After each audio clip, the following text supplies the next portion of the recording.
Hi. Sorry for leaving you in in the intro screen for so long. I had to get back to this bonfire, and I didn't really want to think while I was doing that. But we're going through Lost Izalith, my favorite.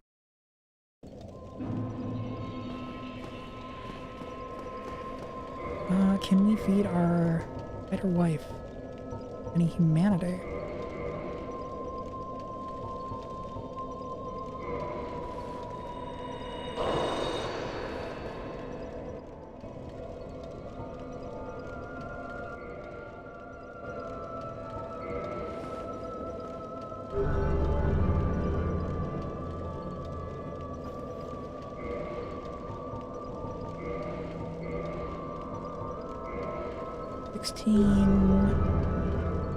And I think that's about halfway.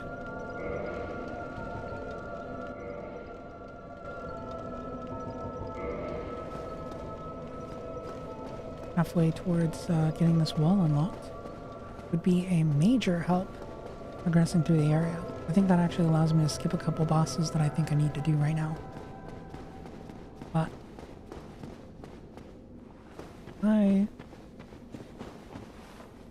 Here, let me do something.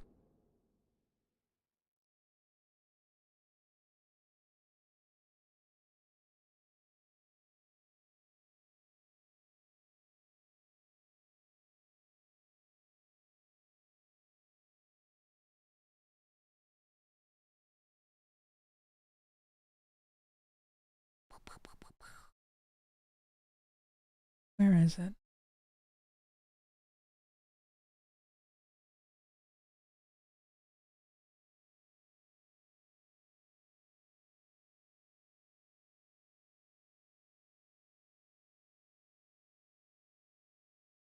Oh, yeah, it's just my normal voice.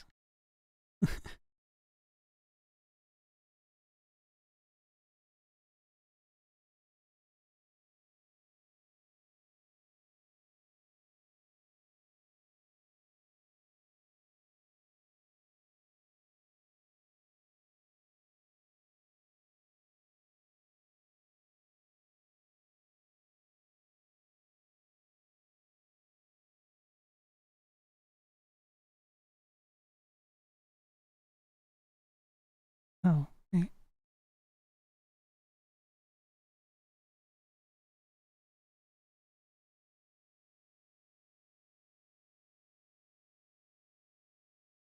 Yeah, okay. Yeah. And then I need to add potion to...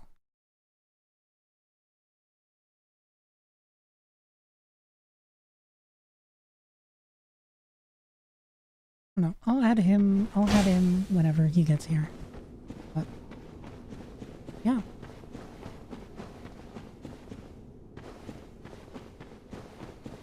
Apparently my voice is just kind of like not sounding the best, I don't think, but I think it sounds okay. Oh wait, I never finished my post to Blue Sky. I I only set the stream up maybe 30 minutes ago, so it might not have even pushed it through.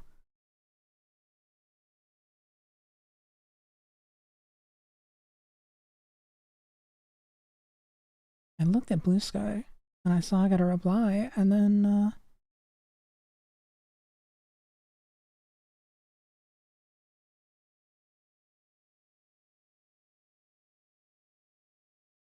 you are Morbos today.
Nope, that's not the right thing. Got the one for when it started. Hmm.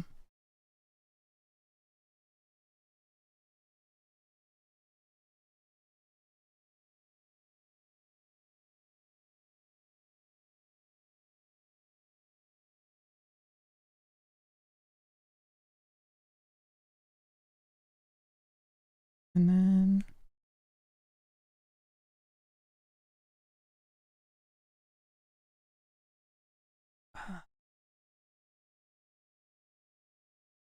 there. That's I had to finish writing a post. But marbles, you are the mighty Morbos today.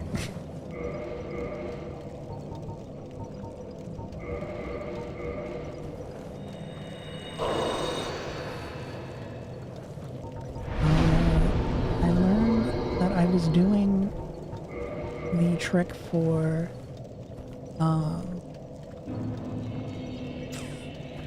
ceaseless discharge. I was doing ceaseless discharge's little trick incorrectly. So I will do that correctly today.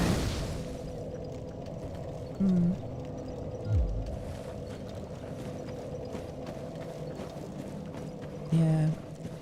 Today's not a high energy day, but it is a day, nonetheless.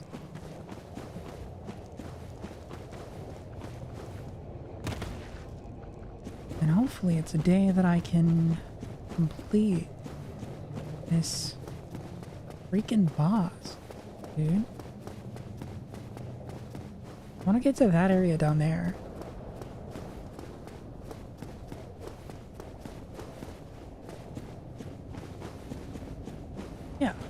Yeah, I can still do progress.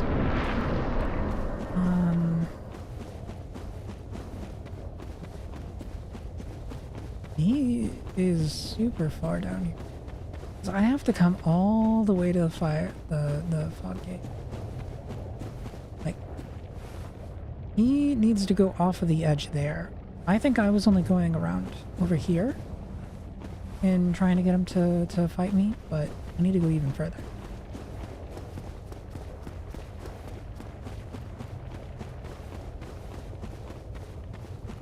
I must go even further beyond.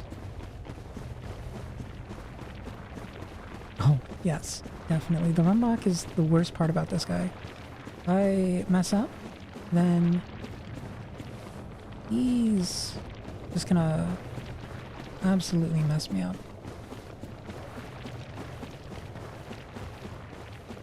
I think I can take this. And it will become aggro.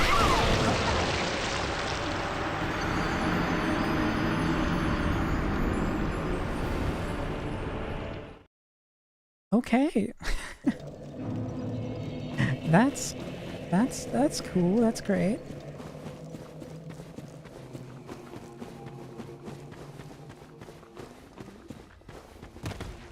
Not in a million years would I just... well, I mean, this is early Souls, so it's not that far from the fog gate, comparatively speaking.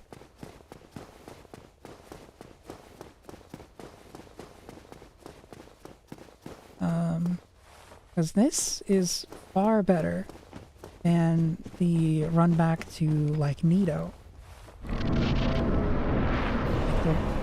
I was very lucky that I just had to fight Nito the one time. So if I get him to come all the way over here...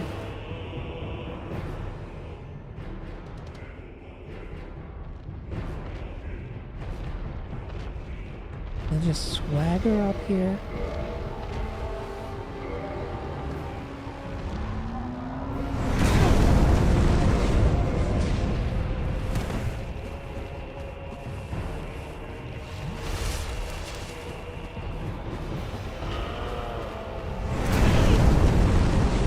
Eventually, I'm not sure exactly what triggers it.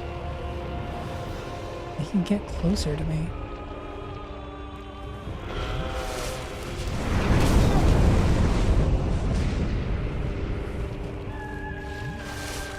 should be able to attack his hand.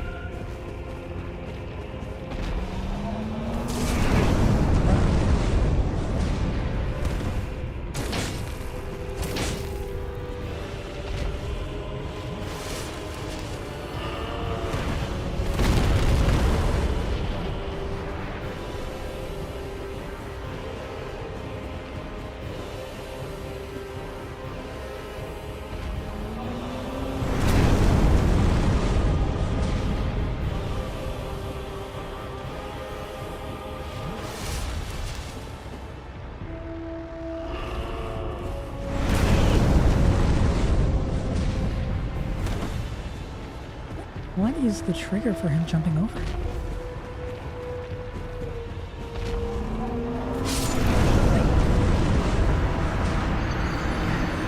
I swear.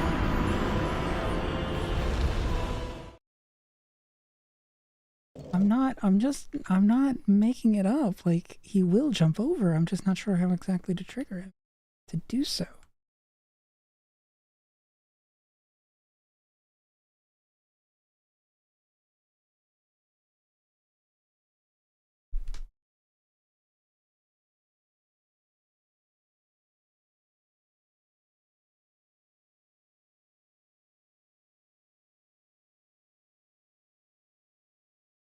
Repeat Quelaag, I go to ceaseless like normal. The hazard you deal during the area. No, he's definitely a boss that you need to kill before you can move forward. After I beat Quelaag, I go to ceaseless like normal, but instead of slamming his appendage near the fog gate after I stole his bling, he thinks shooting at me with fire is a better idea.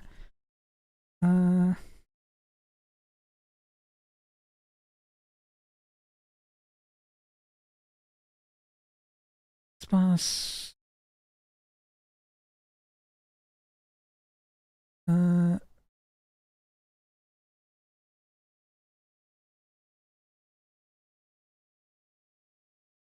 Oh, wait, no. Okay, I have to go to the podium in order to do it.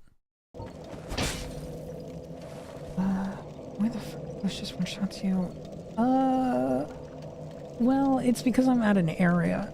It has a very, very small horizontal coverage, but since I'm getting him to fire it, you know, at basically an angle that's parallel to the path, it's covering it mostly.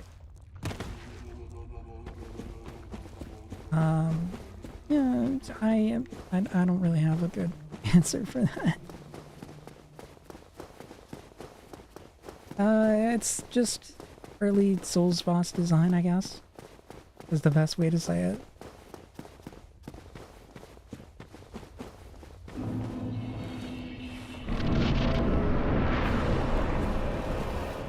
So, I guess if I walk past him, that's how I get the cheese.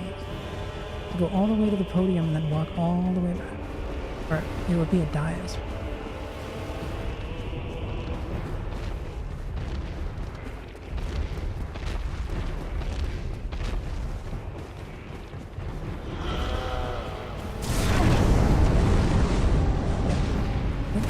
It goes very far. I can get you even back here.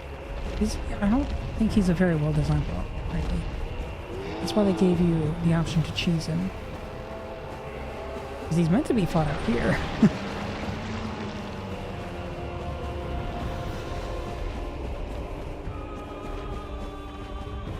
I come over here, then I go back.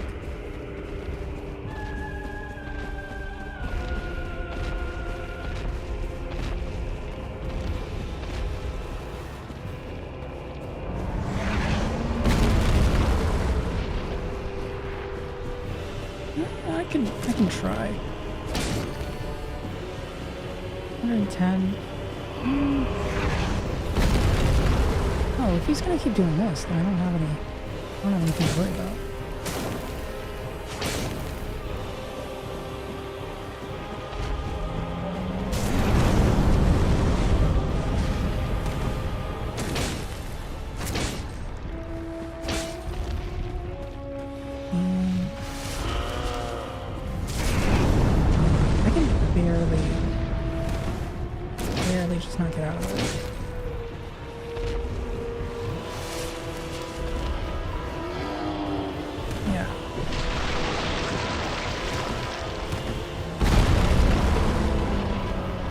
If I was any closer, that would have one-shot me, but... You know.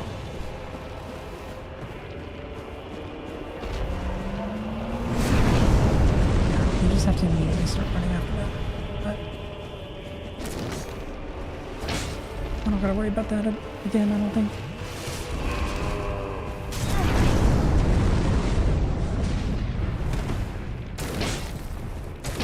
There we go. Hey, it wasn't so bad when I was actually fighting in the proper area.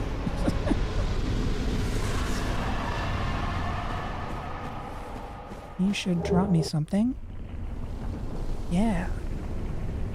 And then all this lava that I couldn't pass is gone.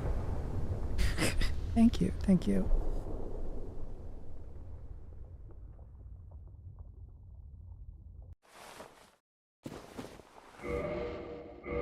And they give you a homeward bone, so you don't have to do the run back again.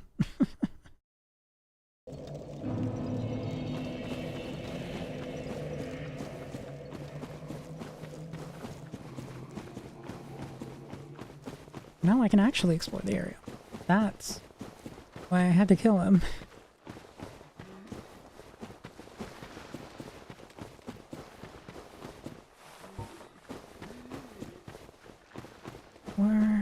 I've got 20,000 souls. That's not going to get me a level up, but it will be close.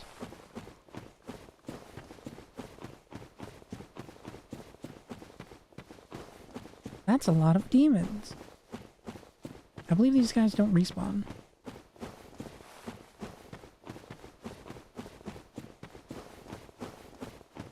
And now, I can eventually make my way up to that ridge. No, not that ridge. That's the area I was previously. It's over here. This ridge.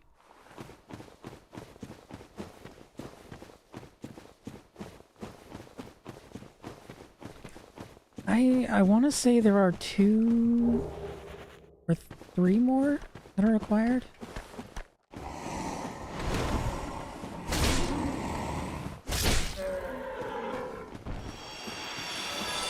Dance on him. Oh yeah, I could possibly get to the end of the game within this stream.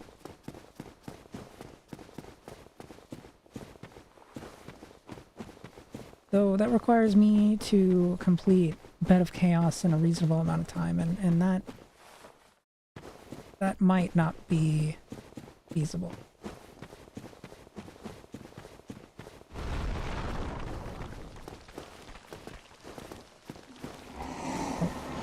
You fight one of these guys.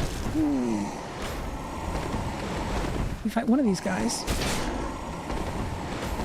Ooh, okay. Getting a little tense here. Why don't we just chill out, guys? Damn. Okay. But yeah. So if I want to complete Ariandel and get the last tail cut item that I can get, I'm pretty sure it's the last tail cut item. I don't think there are any drakes outside of the DLC. Oh wait, actually Gaping Dragon, I think, maybe has a tail cut, which I haven't touched, but I kind of don't want to do that.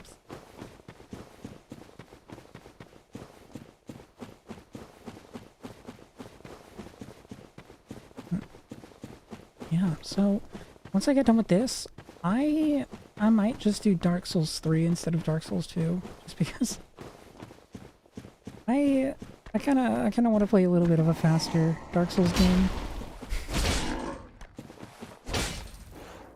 And Dark Souls 3, I have a lot better memories with than my one attempt with Dark Souls 2.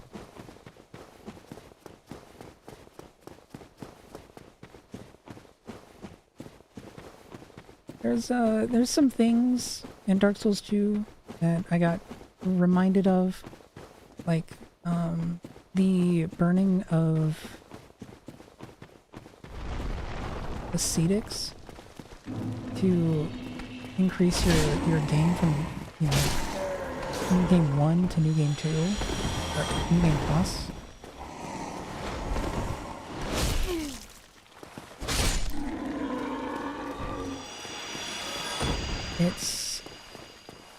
It's going to, so one of the mechanics in Dark Souls 2 is that you can burn an undead ascetic.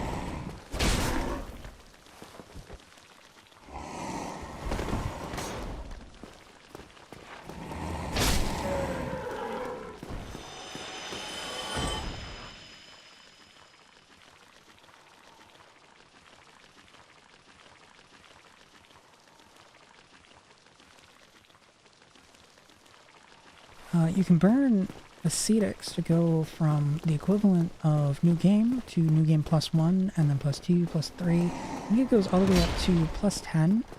You can theoretically do.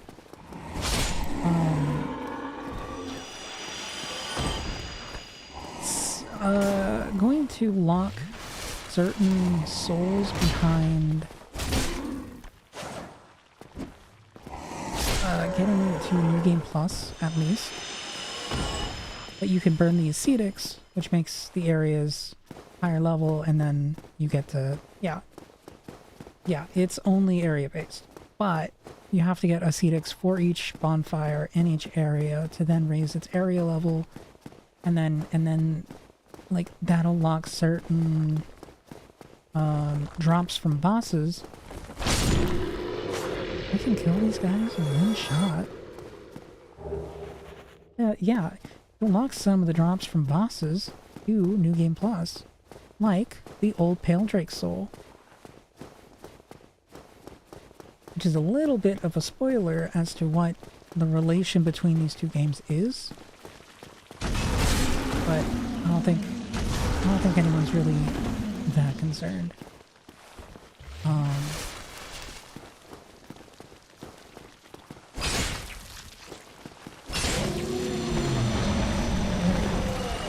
Get a bonfire done.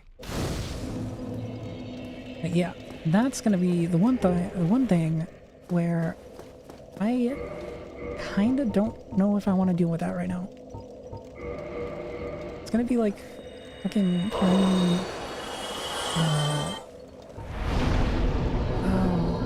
I can't even think of it. Armored Core,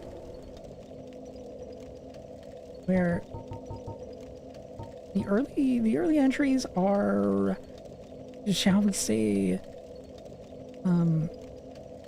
unapproachable, complex, and convoluted.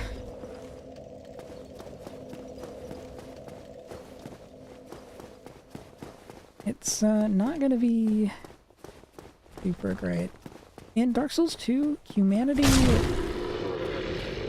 you have to burn ascetics in order to get humanity back, and you'll slowly lose max health down to, I think, a minimum of 50%.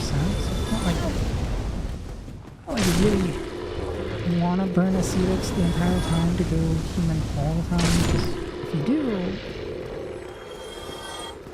then you're not going to have any ascetics for when you actually get low on health. Oh boy, it's my favorite. Oh boy. Forest Demon. Except there's two of them. Oh, no, that's a worm. I thought there were two here. But I can come pretty close to killing him. No big deal.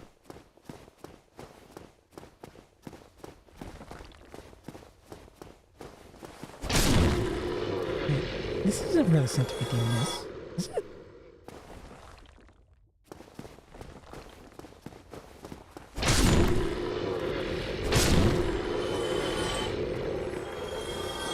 That doesn't make sense. I thought it was down on a flat area.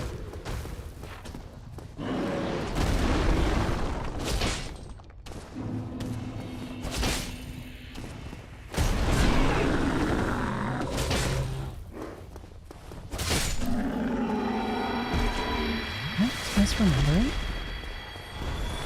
It should just be right up here.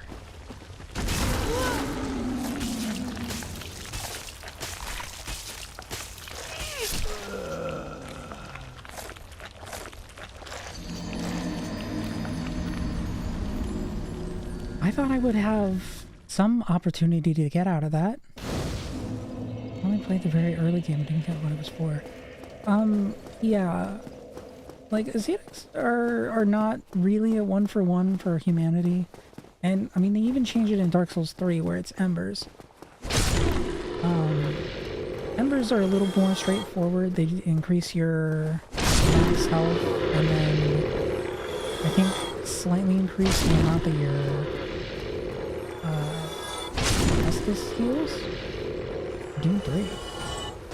Yeah? Oh, yeah, the Arachis worms? Kind of shiny. Ooh, yeah. Maybe I shouldn't say that. God. Fucking worms, dude.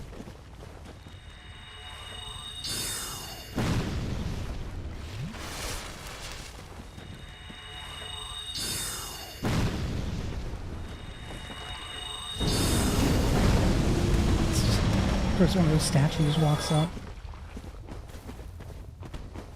I think, yeah, there's more of an area over there. I don't remember what that's for.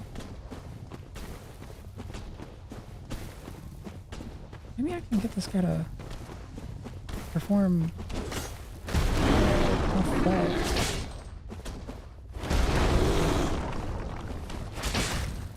Self-trust fall exercise.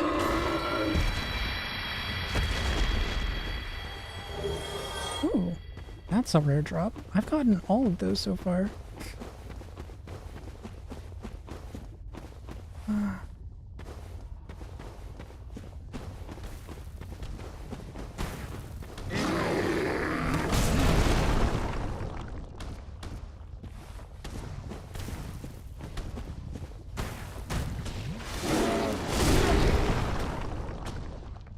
I didn't have any way to really get around that. With my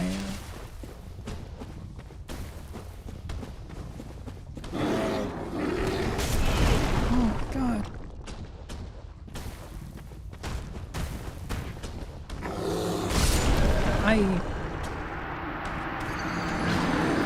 I'm just playing really badly.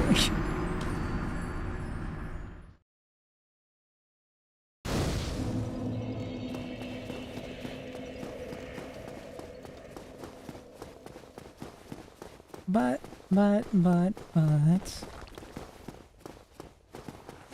getting there isn't gonna take that long. Killing these things, these smelting things, they're not threatening in the slightest.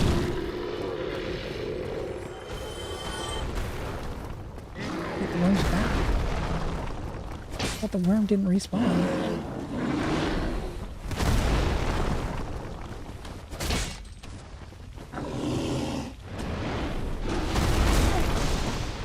I think that was the worm that did that.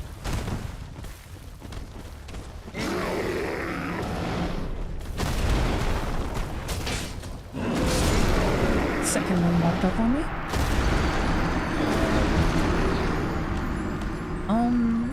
No, you can always run past enemies in a Souls game. In fact, like, if you're doing a boss run, you can just walk past most of them.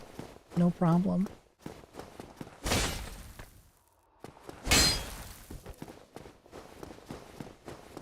It's mostly when you're doing area exploration that you don't want to do that. Like, if you're trying to fight a specific enemy, then you definitely clear all the enemies in the way first.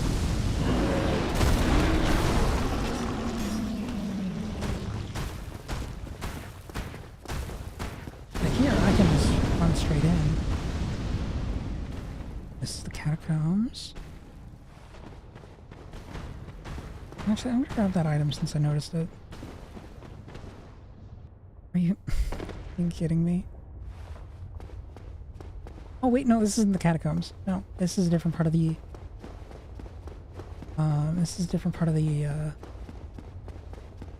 same area. This is the other side of the door.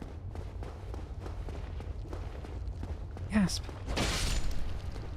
Sunlight bugs.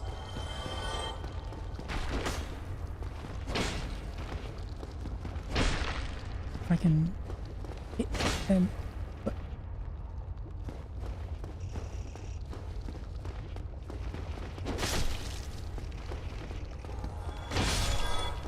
I guess he just said sayonara to this fuck-ass Chungus world. But yeah, this is the other side of the door that I'm trying to get open by giving... Ah, no. Actually, they don't endlessly chase you.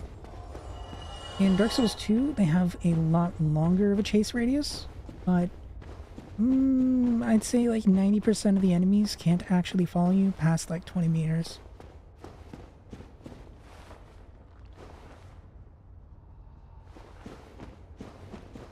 Yeah.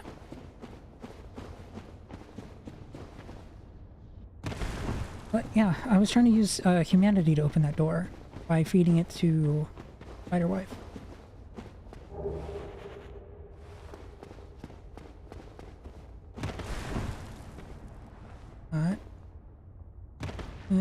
It doesn't really matter since I'm not trying to do like a full playthrough or get Solaire saved, which is a little bit of a spoiler for his quest line because he'll go insane. Wait, this is a Demon Fire Sage? Oh.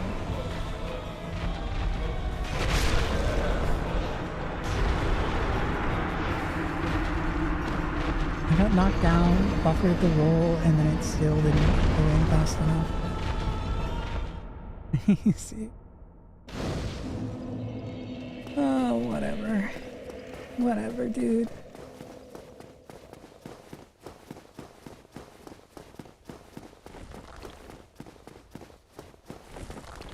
No, but Demon Fire Sage is just a normal, like, asylum demon. But he's got fire and chaos damage now, instead of just the non-elemental version.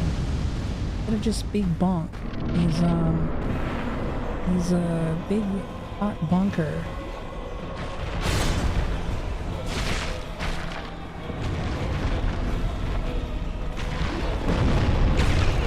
He does that too. He does that in his Demon Souls 3 or Dark Souls 3.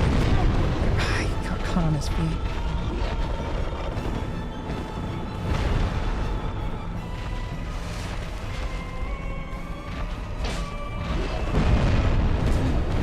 His feet, dude. Oh, let me get around you.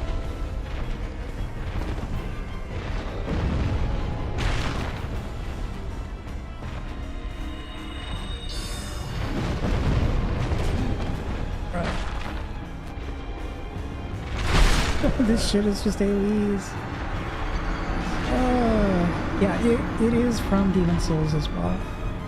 We've, the Taurus Demon... Yeah, I think it's the Taurus Demon, the Demon Fire Sage, or Asylum Demon. Those are from Demon Souls. They have an iteration. I think the Capra Demon also. Most of them break. The ones that don't break are the issue. And also, it's getting around his feet so that I don't get hit by his Mega Blast. Because they stick out a little bit and I can't just run over them or run over them. Oh, why is that so hard to run through?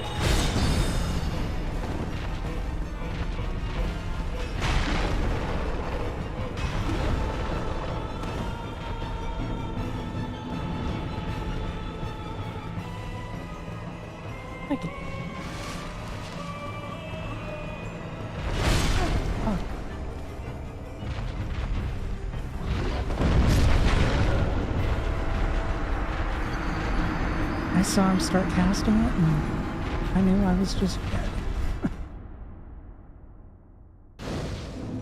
Oh my god. I don't remember this guy being such a roadblock.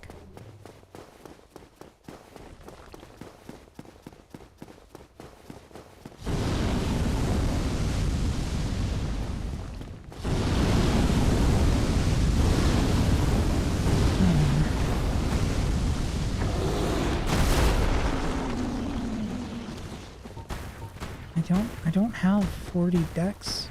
I don't have increased cast speed. And Logan's broke for me, so I can't buy a ring.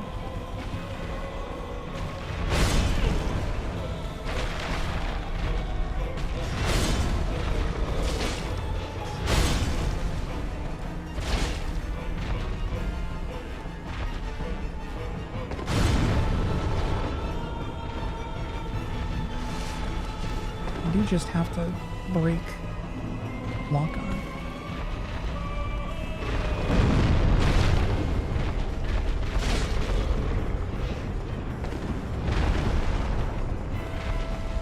No, I cannot block his AoEs because I don't have, what is it, fire? If I stay behind it though, I might be able to, yeah, okay, I can just avoid damage doing it that way.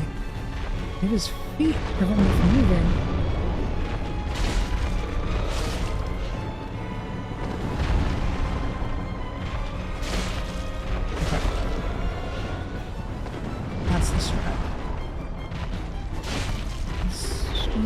Like this with the first one because he doesn't have an AoE.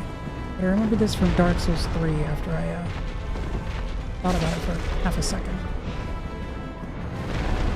Because he does actually have a counter move to this specific strat.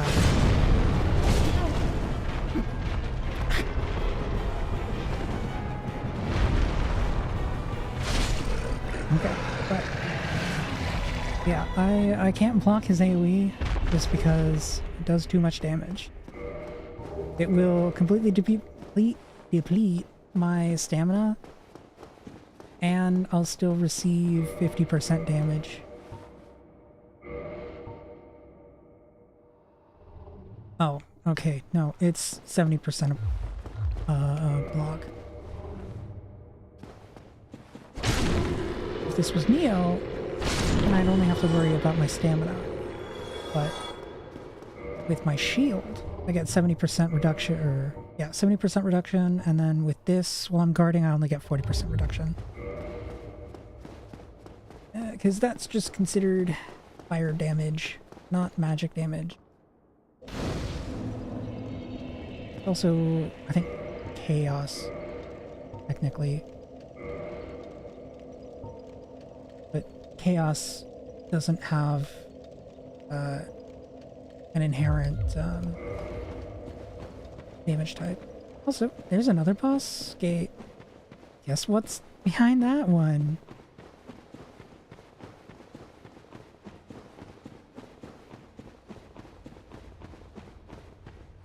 Okay. Oh, I didn't rest. I need to rest. But I completely forgot about Demon's Fire Sage, probably because I didn't take that long to get past him originally when I played. This is where I learned that little strat from.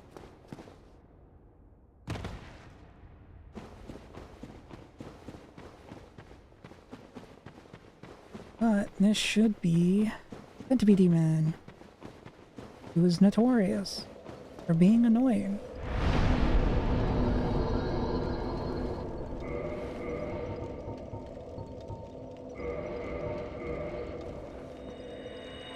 Does this get me up to enough? I need 5,000 more.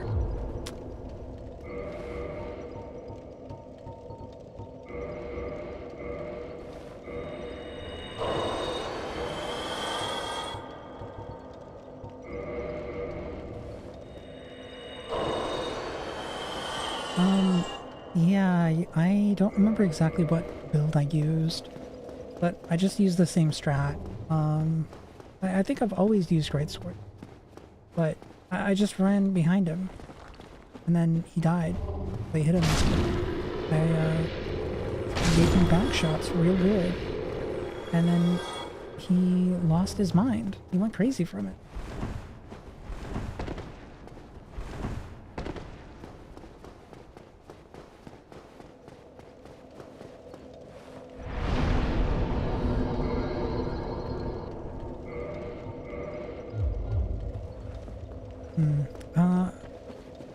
I wanna say at that point, I think I still have my PS4 with the save data, assuming it still runs. So I could probably even pull that save up just to verify, but I'm pretty sure it was the Zweihander.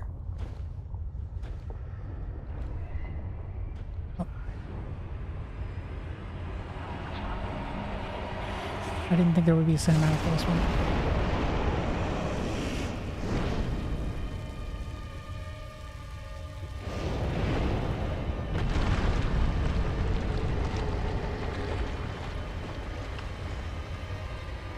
Wow! He's all threatening and shit.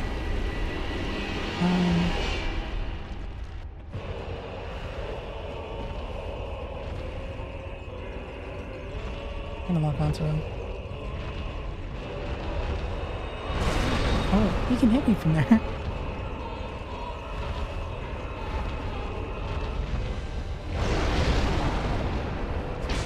I believe you can sever this arm. Oh, my camera didn't cooperate.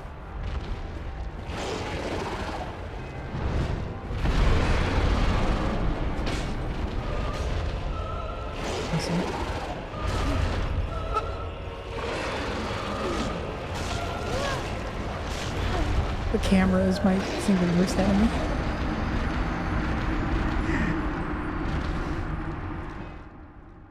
Yes. Yes. There are 2 fire bugs and then 2 fire demons, technically speaking. They really reinforce like chaos being associated with bugs. Because I wouldn't even say these guys are necessarily fire, but more so chaos. Given like the lore implications of like the witch's children.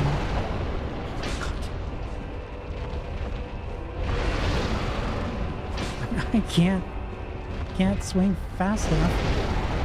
It just keeps staying on my range.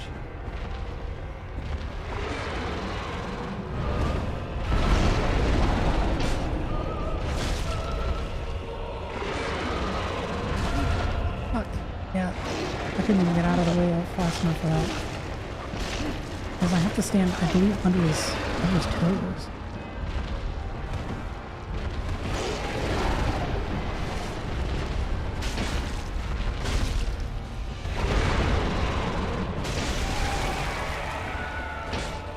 That's separable?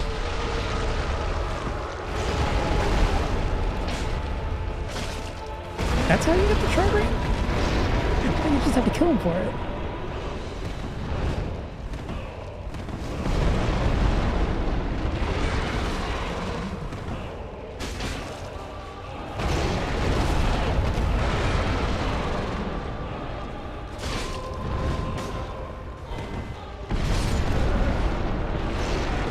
Way bigger area than I expected.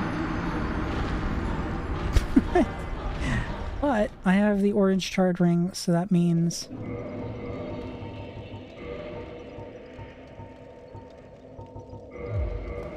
I can stand on the lava and not immediately get obliterated. But progress has been made.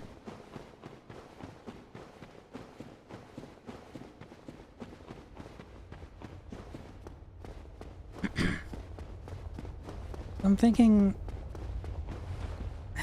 I want to at least like one other long-term game to stream, and you can see how like slowly it drains my health now compared to what it was. I can actually come out into the lava and fight him.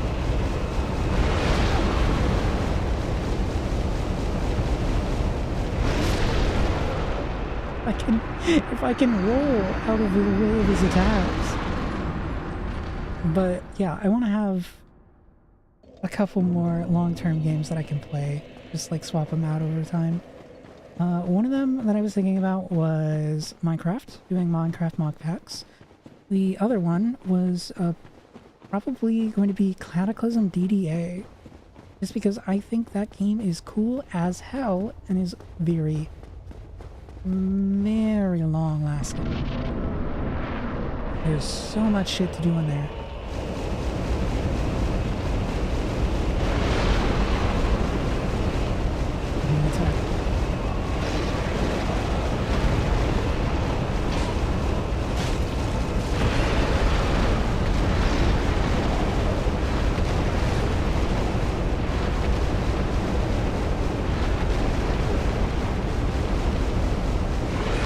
Thinking of running attack is an overhead.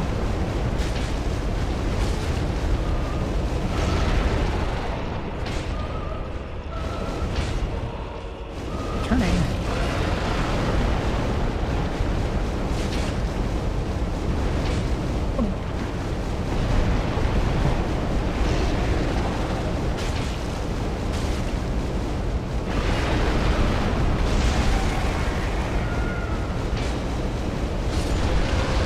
Once you sever his tail, it becomes its own creature.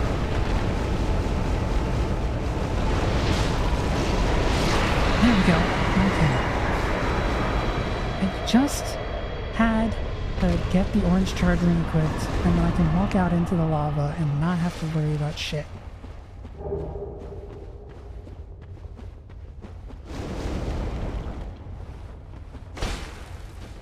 $40,000 souls. Oh my lord. I think I need to go that way. I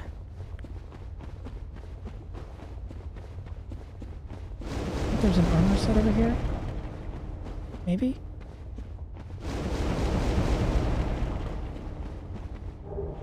Oh. Maybe it's a different body. There's a different body in the other corner. I was thinking of doing Break Tech New Horizons or a different tech mod pack. Just one that I can kind of like zone out to doing. Maybe not too complex. Maybe Break Tech is the worst choice there. Oh, what? Like here?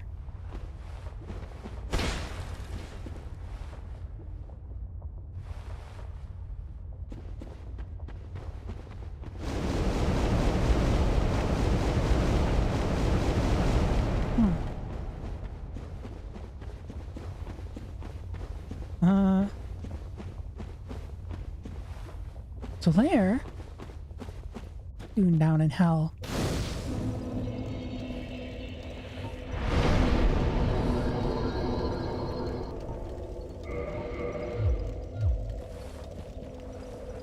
Yeah, I should probably repair my phone. Yeah. Well, I was mainly seeking to. Why, after all this searching? All this searching, I still cannot find it. What? After all? He's gonna go hollow now.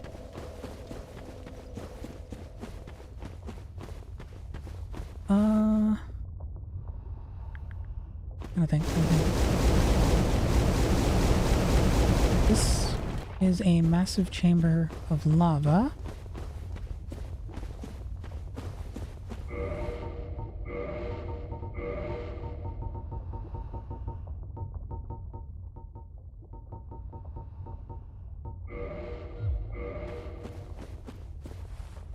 I can't remember if there's anything in here past these giant legged dinosaurs with tiny heads.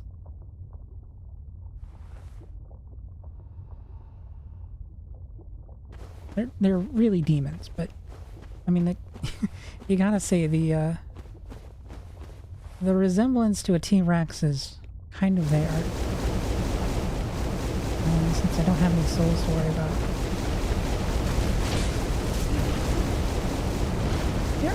They're super threatening. I don't have any spot.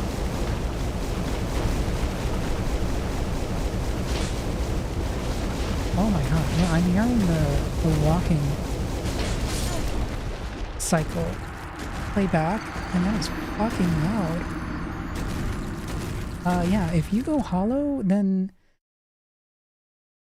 if you go hollow, that means you're going crazy.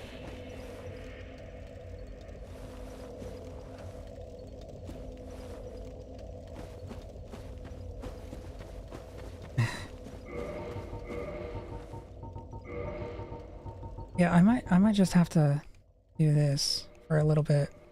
I don't remember the lava being so loud. But now you can't really hear anything else because everything else has also been lowered with the lava. But yeah, maybe that's a little too low. Maybe go up to 4. This isn't an issue in the other games. As much.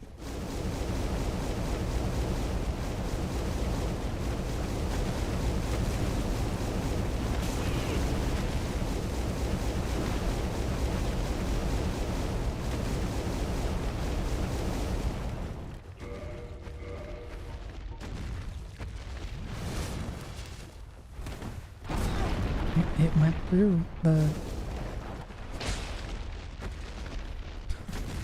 ceiling. Okay, yeah.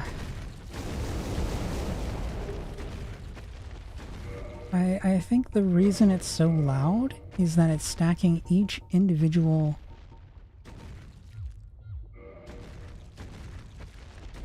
Yeah, each stab is causing its own burn sound, which is then stacking.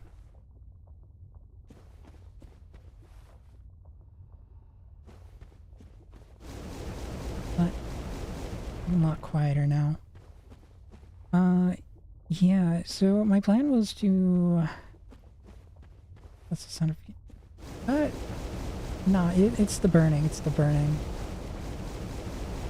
What you're hearing is the burn tick happen as I'm standing on it.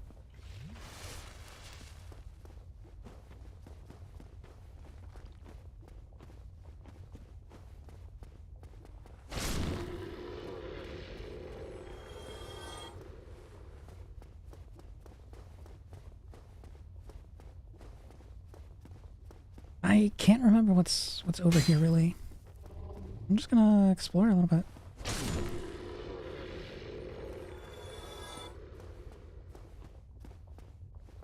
Like, all of this is in like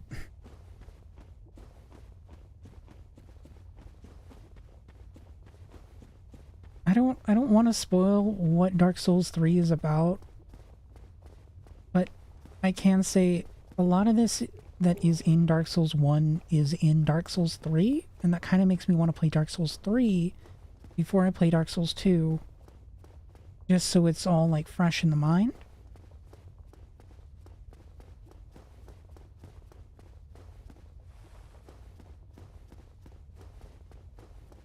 But on the other hand, Dark Souls 2 is the next one, canonically speaking.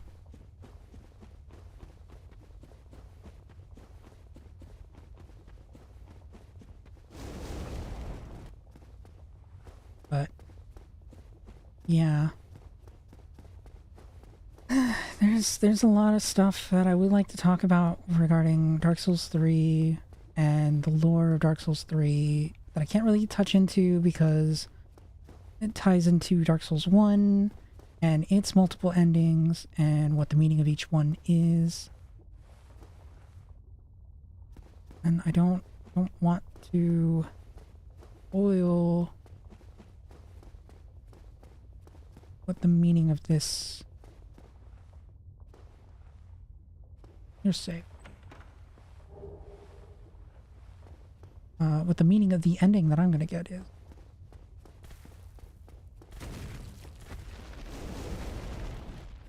Oh yeah, these guys are, they're malformed demons. They haven't fully formed. I should probably explain. Basically, the Fires of Chaos gave birth to a bunch of creatures. That's why we have, like, living statues.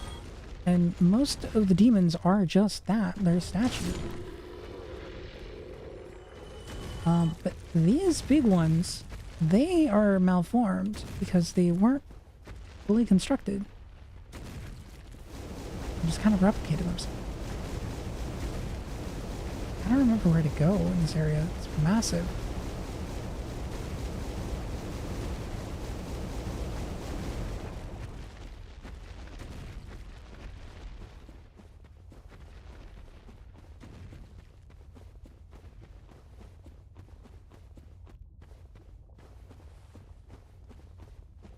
Here? No bed of chaos is closer to the roots. Because all of these roots are spawning from the bed of chaos.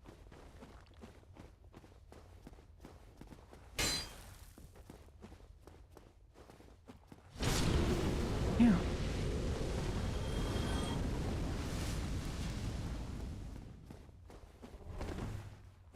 Youch. Oh, my car key.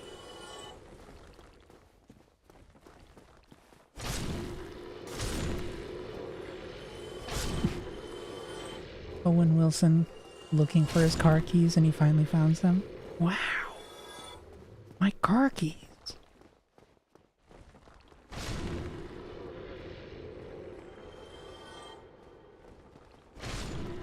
Only Bonesaw 987 fans will understand.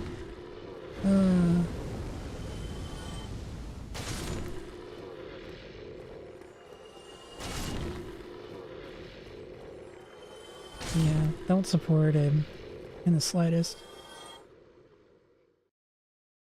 What is that thing? What? I feel like I'm already playing Cataclysm DDA the way the enemies look like that. I don't know the explanation for this thing.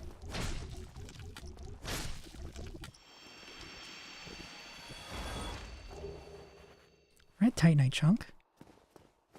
That's the first one I've ever seen.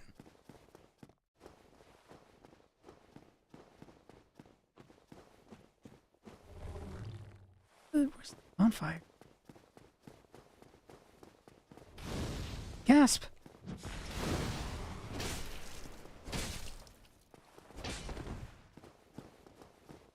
That's someone wearing the set that I picked up earlier.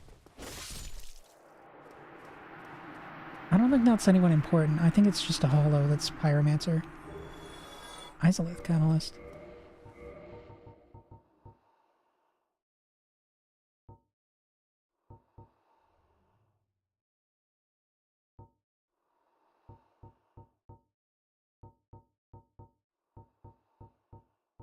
Magic Dust. U3. Can't get freaking Logan's.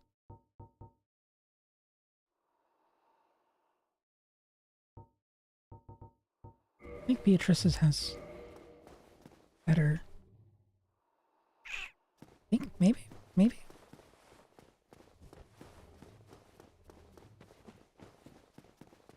I don't know. I'm not using my sorceries in this game because they're kind of bad. At least compared to, like, Elden Ring sorcery. Elden Ring sorceries, they absolutely go off hard.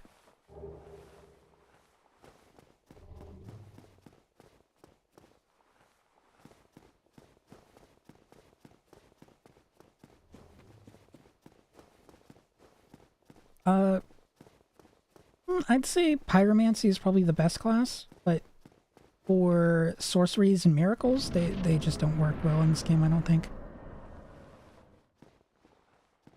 I can't take this. I only have 15,000 souls. I'm gonna fucking risk it.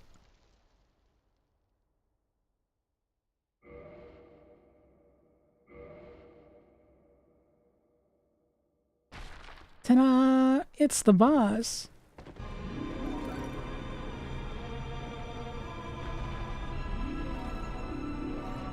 So this is largely trial and error. Because as you destroy these... Oh, wait, can I just pass through the barrier? I can just pass through the barrier. Oh my god. I can't hear her swinging. I need to turn my volume back up.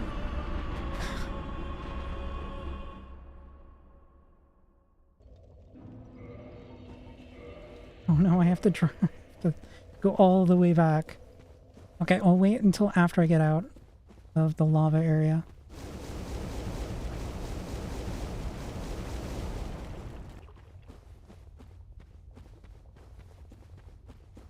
Yeah, not a great run back, I don't think. There might be a shortcut to get much closer.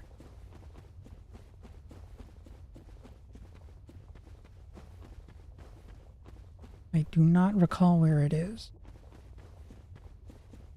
But until then, I mean, assuming I don't, you know, make a massive foible of myself and just absolutely crumble under the pressure, this shouldn't be a massive issue. You know, getting back to the bed of chaos, because it's just right over here.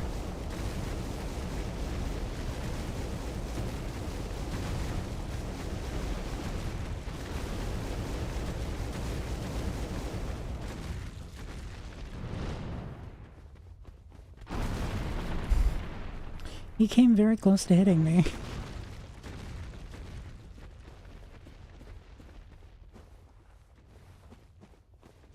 Okay, now options go down to you.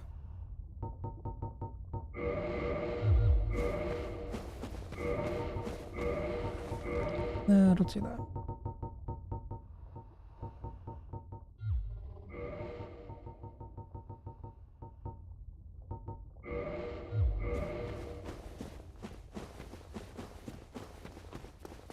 All of my friends. All of my friends are here to kill me. So I think I'll explore the secondary area just to make sure there isn't a bonfire down there. I genuinely do not recall if there is, or if there isn't.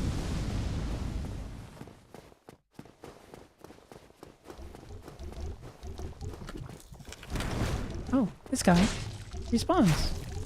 Neat. Just the neatest.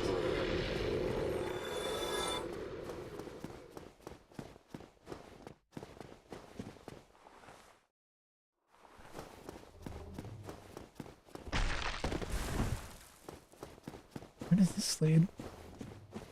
Oh. Hello.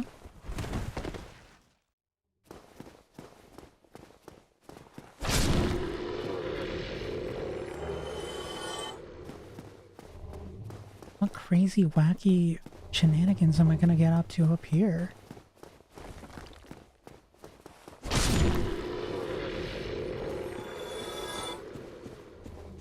None, apparently. I'm quite underwhelmed. Because it just leads back to where I've already been.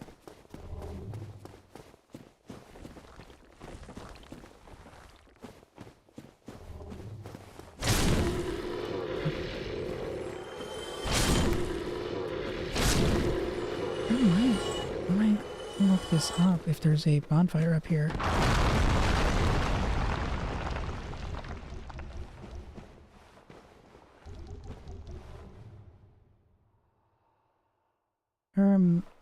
What the Sigma? Genuinely, what the fuck?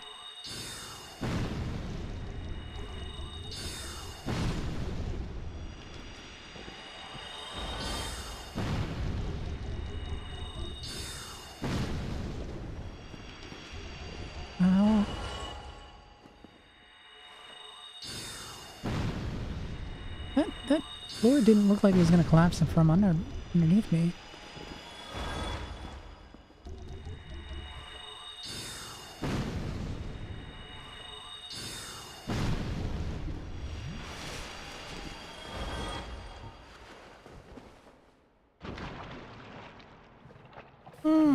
And I'm poisoned. That's cool. Thank you, game.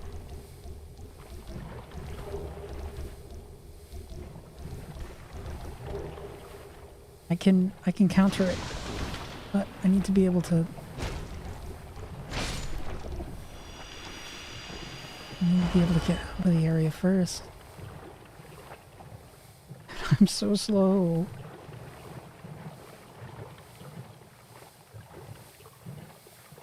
Two drop downs.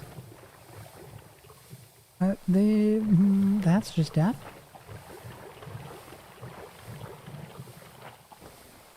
That is also just death. Wow. I didn't realize there were 2 poison swamps in this game. Miyazaki, you've outdone yourself.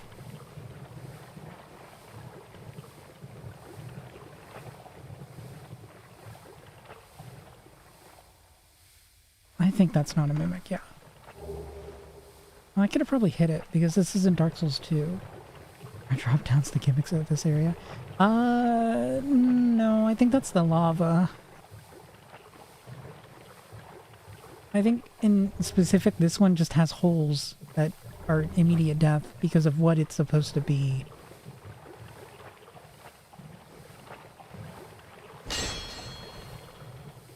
It's like, I think this is just the sewage area. And what those things were that I killed? Those are, sanitary devices. I think. If you're catching my drift. Wow, I was there so long.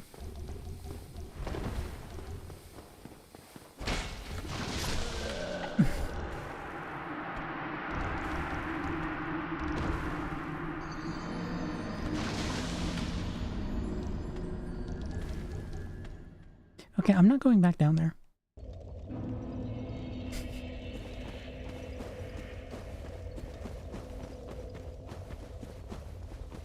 I thoroughly disenjoyed my time to the point where I do not wish to continue.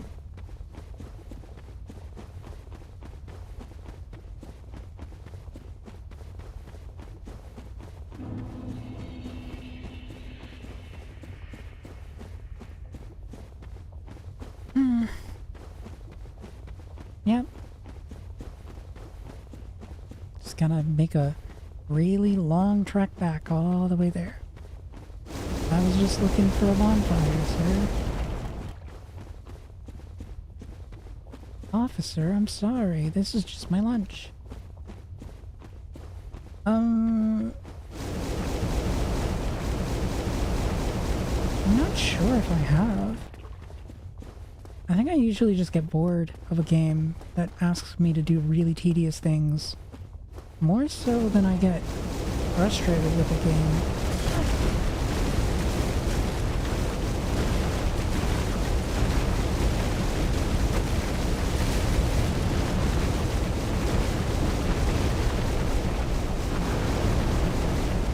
Assault on my senses. I can get overstimulated playing a game, and that can cause me to possibly stop playing it for a bit.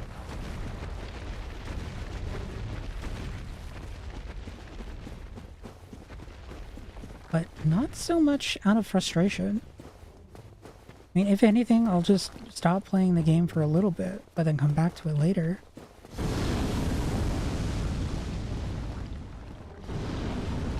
Actually, I guess there is one example where I just haven't come back to a game, but that's because the game was fun and wasn't really that tedious. But the game designers have constantly made choices that make the game more tedious to play. out of a false sense of difficulty balancing. And that's Helldivers too.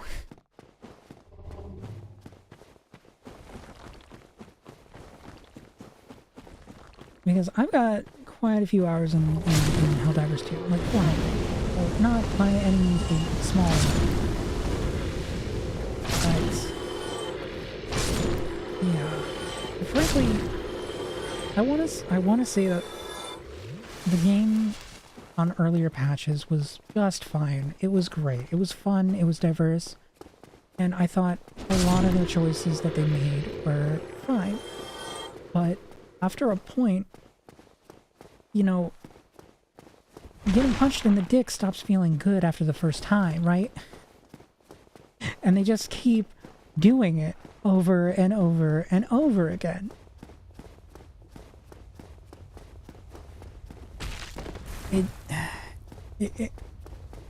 It's kind of like, to put it in a word, it's disempowerment of the player.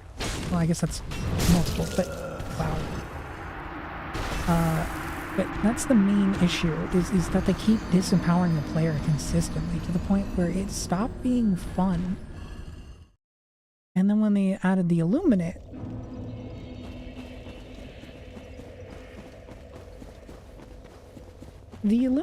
were just incomplete. Like, from the outset, they just weren't complete. And that was very clear.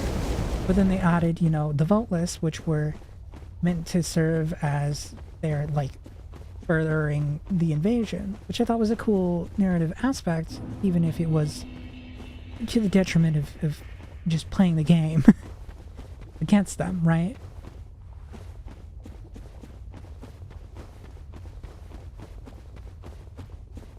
But when they didn't get any new enemies for about a year and 3 months, that kind of told me they didn't know what to do with them. And they only just recently got enemies. After I've already stopped playing the game, I really just wanted to stop getting punched in the dick for wanting to have fun. Because everything that was fun about that game has been either neutralized for me or completely outright removed. And that's just constantly happened over the course of like the year and a half that I was playing that game. It went from, oh yeah, you're gonna shoot like really powerful weapons and you're gonna be able to fight really oversized enemies, and the entire thing is just a spectacle, where you can actually work with your friends, but it's not like entirely required to function, as opposed to like a more tactical game. But with the design that they put into the game nowadays, it doesn't incentivize teamwork, really, despite them trying to make it sound like they have teamwork in mind. You do less damage now, you take more damage, you die in 2 hits.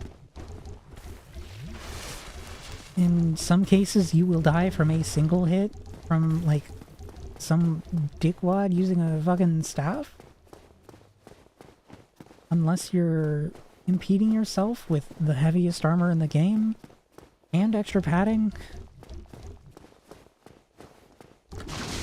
So, it just stopped being fun to have to exclusively use one set of stratagems to do solos, and then like when I actually try to be a team player using the FRV, the buggy, the really fun vehicle that I really enjoy driving,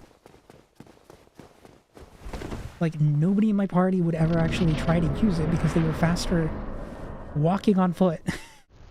They were faster walking on foot than a vehicle designed to transport people.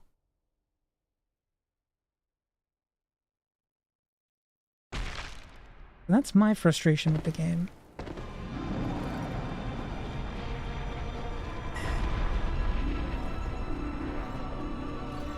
Yeah, and it just... it was disappointing to see the direction that everything went. There we go. Right? Well, okay, so they do have a different type of vehicle. It's... Okay, well actually I guess they have two. They have the mechs, which are, you know, they're armed. They're meant to do damage rather than transport people.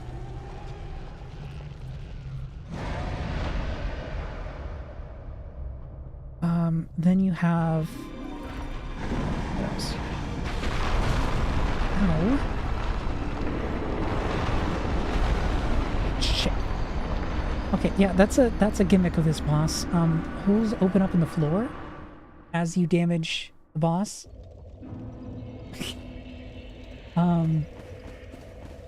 But now, when a recent patch, they released a tank finally, so you have mechs with reasonably high damage weapons, but, you know, like, the player can't be too powerful, so they kind of suck in their own way.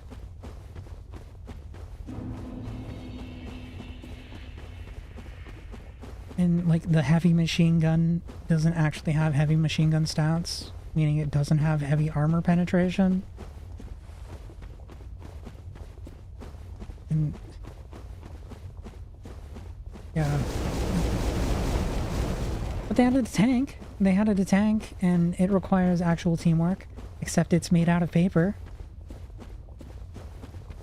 You know, in the same patch that they added the tank, they made damage to vehicles much higher when applied by enemies. So you can probably take that as a an indication of player empowerment. When you get something really cool that is technically supposed to be disposable, and then you make it, you know, die in, I don't know, 5 seconds? When taking small arms fire, it's a tank. I get the entire idea is that it's supposed to be really poorly armored. But the realism of that is not fun when you're surrounded by enemies that are constantly shooting small arms fire at you. And before this patch, they also didn't fire at vehicles until they landed, or until Helldivers got into them. With the same patch that they added the tank, they made it so that enemies would target the vehicles, which makes sense, but that doesn't mean it's enjoyable to experience.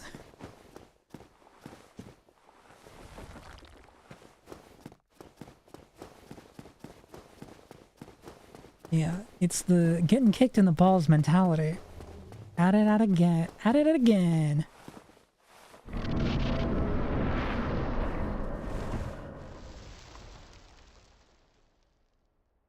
Ooh, I'm doing the shuffle.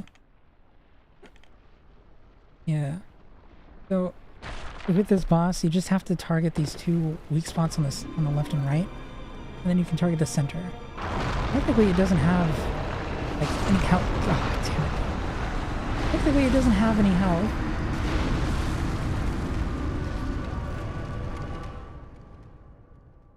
And there are lineups where you can just throw fire bombs at it. Well, I wouldn't even say it's the multiplayer aspect of the game, because they do acknowledge that solo helldivers exist. And they did make changes to make solo helldiving good, except it still kind of sucks. But I wouldn't really see this as like a multiplayer issue, because this is a PvE game. It's just that the devs think making the game more realistic is better for the game.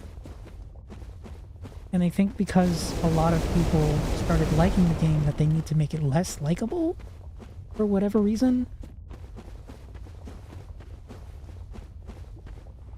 Oh no, that can happen. That can happen in single players too. That's not exclusive to multiplayer games.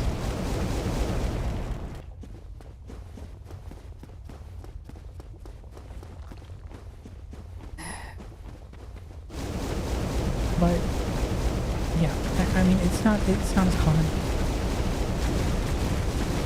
It's like, wow.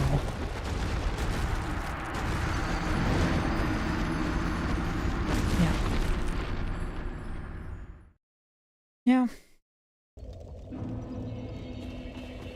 Yeah. Yuck.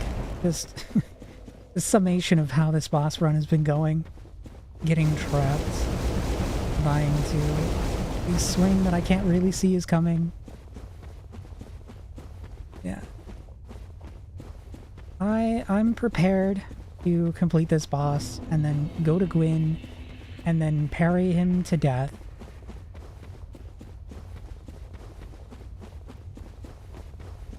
And then I can be done with this game and I can move on. I would very much like to just move on. I'll go to Dark Souls 3. In fact, I can even launch it on the stream. I don't have a thumbnail made for Dark Souls 3, but I can just reuse the Dark Souls one temporarily. But I want to get this game done.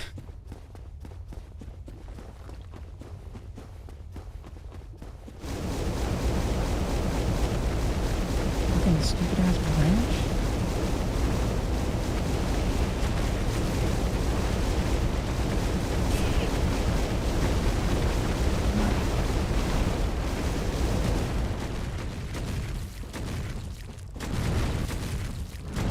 Above his tail when he took the swing. Huh. But yeah, I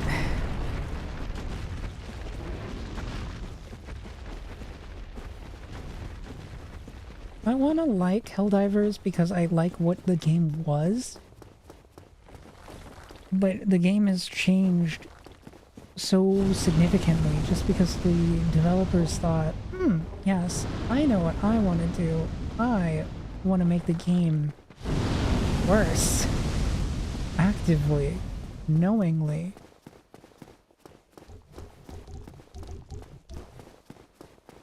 But whatever. That's for jobless people like me to worry about. Most of the people who play on Twitch aren't even going that high.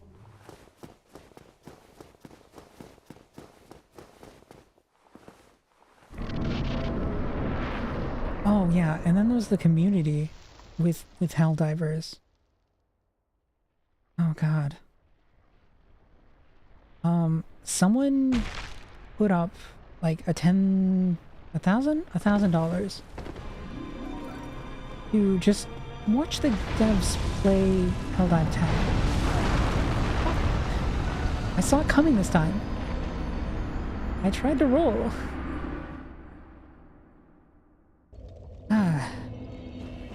Yeah, so someone put forth about, I think it's $1,000 for the devs to play Helldive 10, or difficulty 10, which is Super Helldive.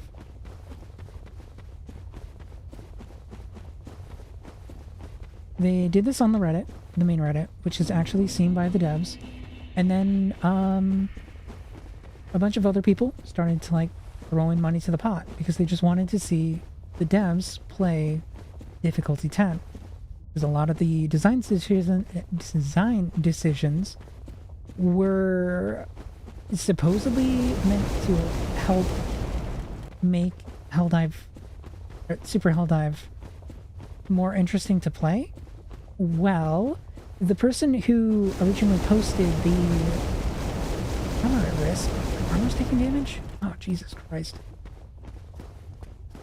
The person who originally posted the bounty had to rescind it because he got death threats from the community at large.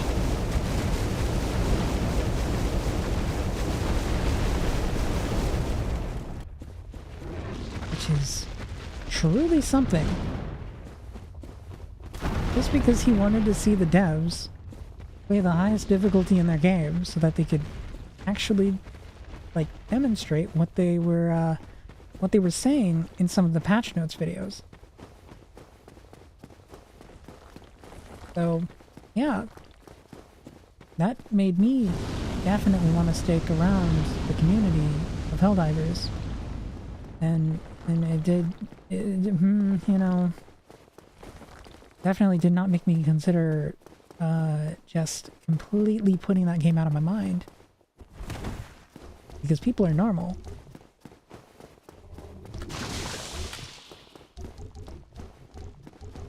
You know, and this isn't even the first time this has happened. Because there's been a large growing divide between both sides of the community. The quote-unquote glaze divers, because they glaze the they glaze the game, they glaze the devs. They were also called the glizzy divers because they were choking on glizzies, you know.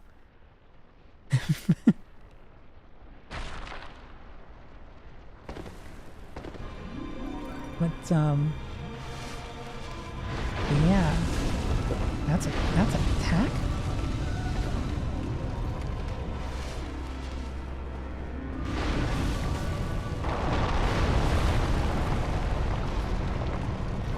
I can't get around it.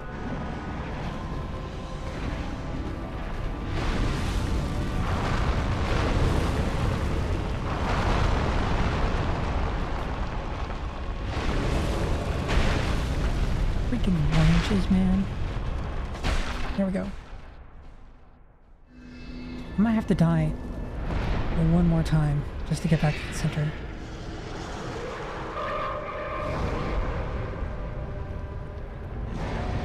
But yeah, remember this imagery, the burning tree and the man.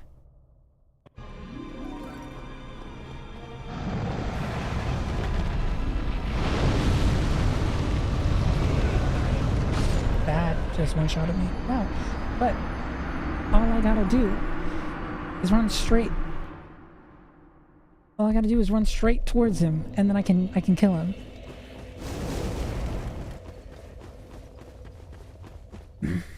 It's one of the reoccurring. Oh wait, I have broken armor. It is one of the reoccurring pieces of symbology that they use.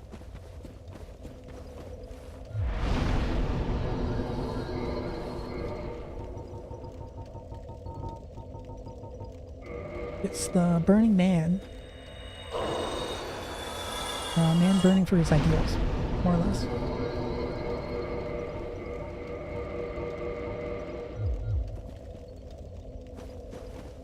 With the Shadow of the Erd Tree DLC, there is a specific man who is on fire, and then he becomes a stick man, more or less. He becomes like the ashen cinders, and he pulls out his own spine, and I mean, it's kind of hard to explain visually, but he's impaled and his spine gets pulled out, and yeah, you'll have to just see it. I don't even remember his name properly, but the parallels are there for that bit of symbology of the man literally being consumed by his own passion and like fervency, and also the orb of madness and chaos, which is not initially where I was going with that, but I see where I can take that line of thought. I'm sure like once I get through Elden Ring, I can do like a PowerPoint slide and show off all of the numerous different pieces of little symbology or imagery that they use.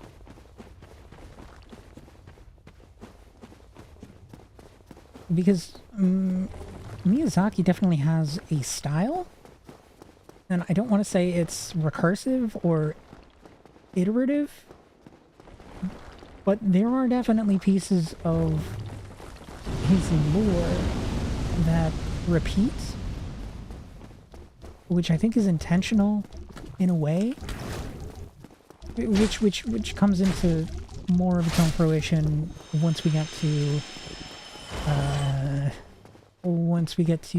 Dark Souls 3. And I might actually just do a PowerPoint slide at Dark Souls 3. Maybe. Because I can see how I can make it work at Dark Souls 3, and then if I do a comparison of Dark Souls 3's meaning after I get to the very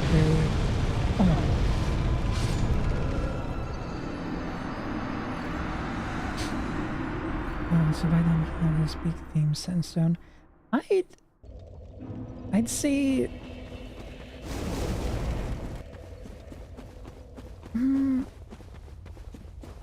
I think by Dark Souls 1 he's already got most of them set in stone. Because Demon Souls has a lot of its DNA in Demon Souls has a lot of its DNA in Dark Souls. Dark Souls is kind of like a reimagination of what Demon Souls was supposed to be, in a way. Please let me around this branch. He did not include the big weapon that's meant to kill the specific boss, though. That is a reoccurring one that you'll see, like Stormruler, literally from Demon Souls, comes back in both Dark Souls 3 and Dark Souls 2, as well as Elden Ring.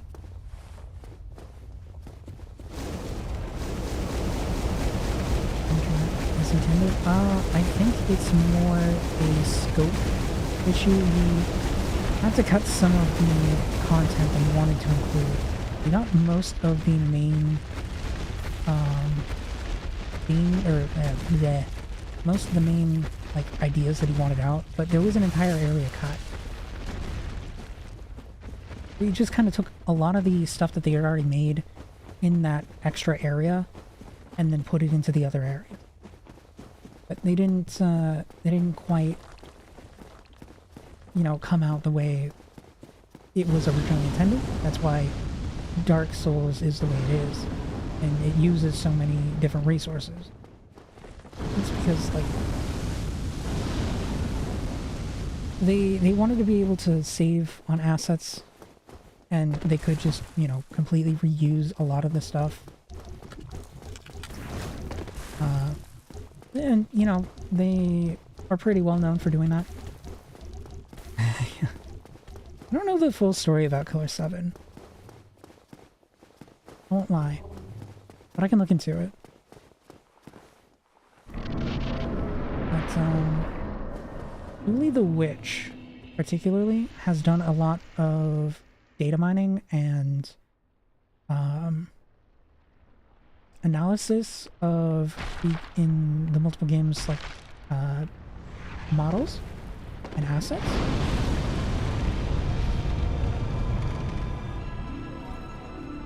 I would love. Oh my god.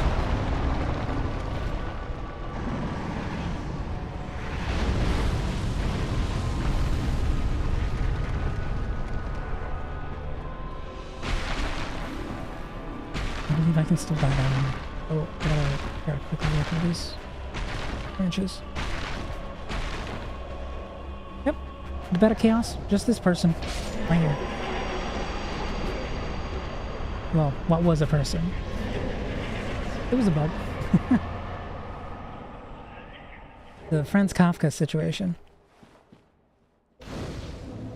Half to a third of the cutscenes got cut for pacing reasons, which would have probably included more levels. Yeah, I don't think Dark Souls or Demon Souls is quite as bad as that.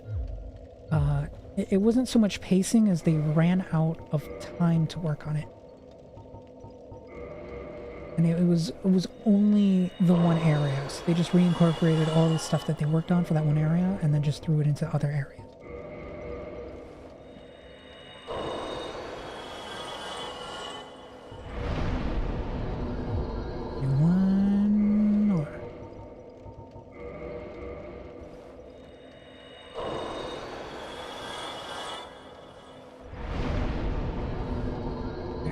50 in. I'm level 81. And I'm gonna be able to fucking complete the game now. Because I have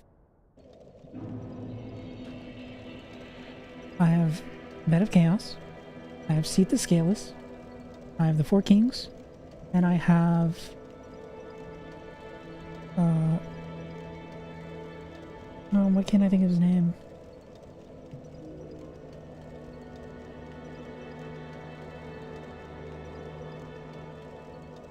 The last guy. I guess. The last person. I have all four.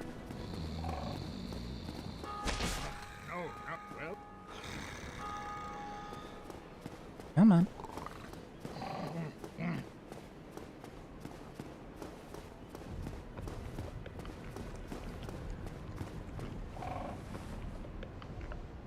Come on, Frampt. Is it? Very well, then. Oh no! I'm gonna get glorped! Yikes!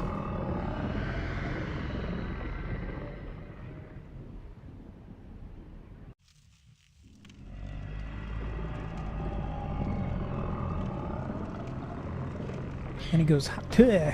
Spits me out. Spits me out on that thing.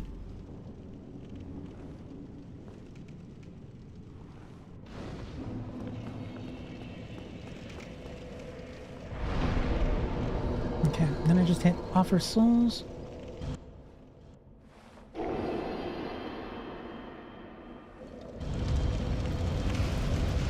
Nito. Nito was the last one I was thinking of. Naito. Well, yeah, his name is technically Naito. I know I just said Nito, but it's Naito. Anyways, this is the end of the game.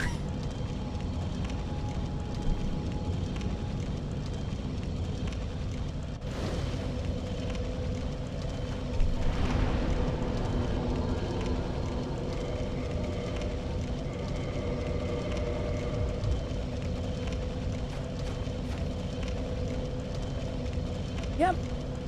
This is the kiln of the first flame. There are a bunch of golden knights hanging around doing you know what. These are illusions, I guess. I don't remember there being illusions, but I do know that there are actual knights. Yep. Ta-da!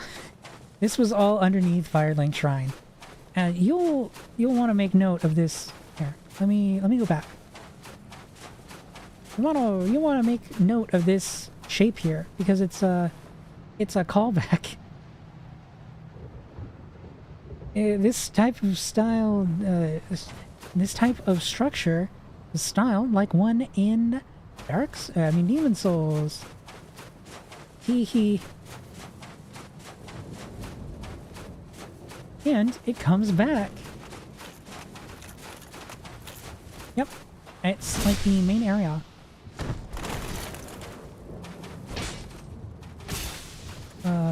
Of Demon Souls, or yeah, Demon Souls. And then chunks. Wow, that would be great if I was actually using a weapon that used those.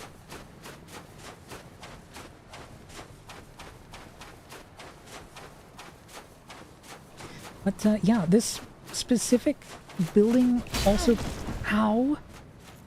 comes back.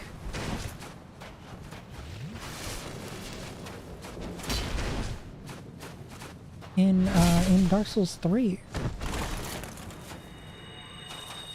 Oh, that's cool. You can see the charge up for my my greatsword, but I didn't actually launch it.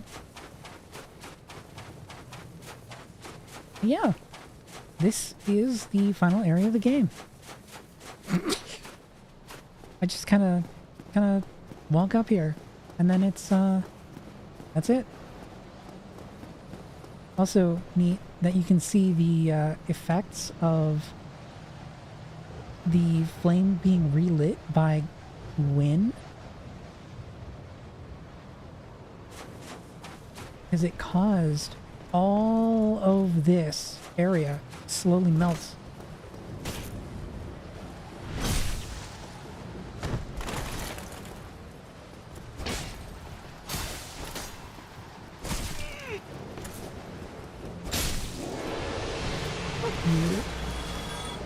Bitches. Anyways. Yeah, so those lines you see are actually caused by I think it's a tornado that came through here, and it was relighting the first flame. That's why the knights are actually clad in black instead of silver down here. That's why you find all the black knights. It's because they were burned by the first flame.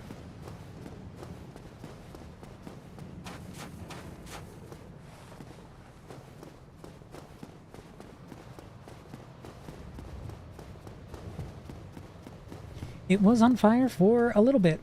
It was not for very long, as I understand it. But they definitely did get burned while Gwen was reigniting the first flame.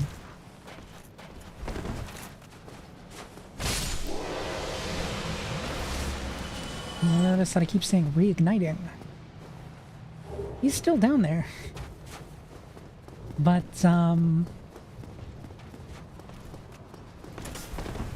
You'll see it.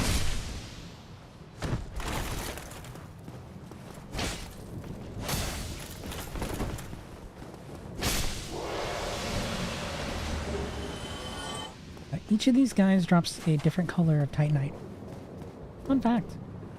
They only drop trunks.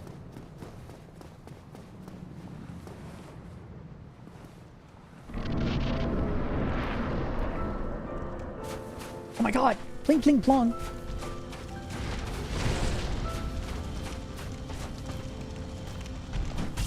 Oh wait, that's his grab.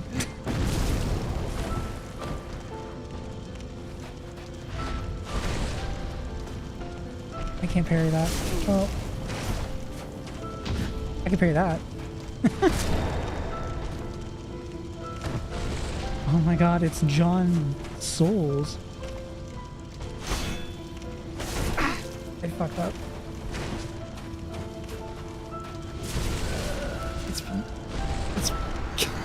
It's been too long.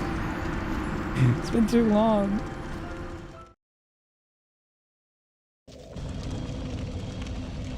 John Souls of the Dark Soul?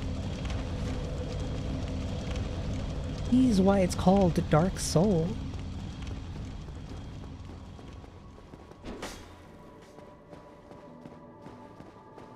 Gasp. No. John of the Soul farm. Why would you not farm soul?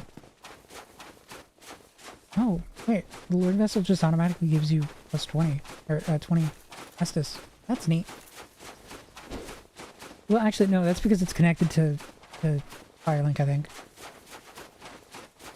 Oh, yeah. That's why Firelink is called Firelink. It's because it's linked to the first flame. I keep saying things and then realizing it doesn't make any sense unless you already know.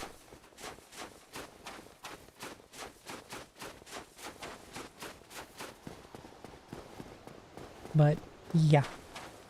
This area is linked to Firelink. It's called Firelink because it's where... when... Oh, no.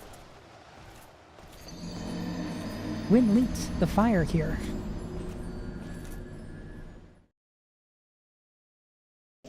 Yeah, I just keep, like, saying things and then I don't think to explain them. And then I realize later, oh, wait, that doesn't make any sense. Because I never explained it. Hidden path ahead. Path ahead. I know they're lying to me. I still wanted to try it.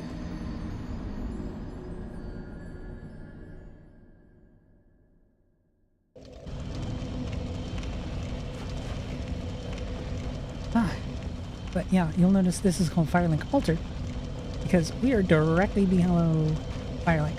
Like, I think even we're really close to where, prospectively, the actual bonfire would be. Because Frant is over here. Ta-da! Because he is looking directly at the bonfire. Fun fact.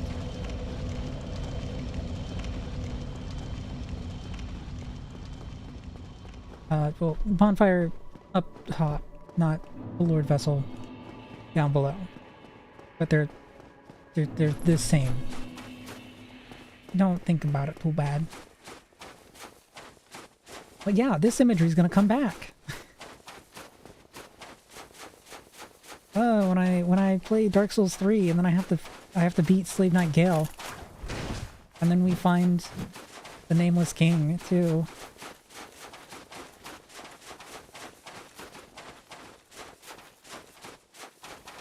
Yeah, Nameless King is gonna be fun. Slave Knight Gale, I don't think is gonna be fun.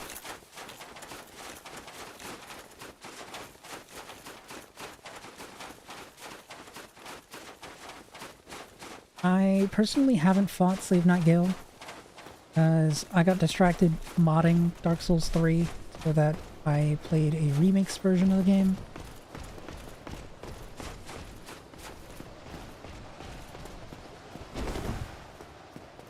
Which, I mean, whether are they that bad? Slave Knight Gale?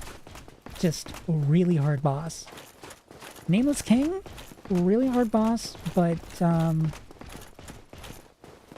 he's enjoyable to fight. If I remember right. He's the one I'm thinking of. Because it's been multiple years since I've even looked at Dark Souls 3. But he's the one that people are like, oh yeah, nah, this is sick as hell.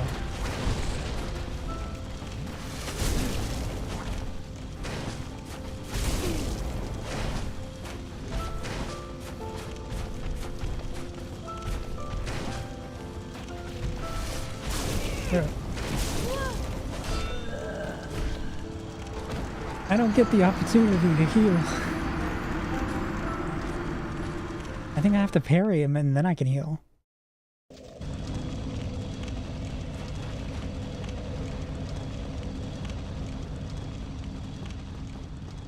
Yeah. So the main objective with this guy, if you're fighting him, is just to parry him. That's why I keep one-handing my my greatsword. It doesn't work like this in the other games. But this is the only one where you really want to do this. Except for in Dark Souls 2, you kind of want to have the ability to parry certain enemies, specifically human enemies. Because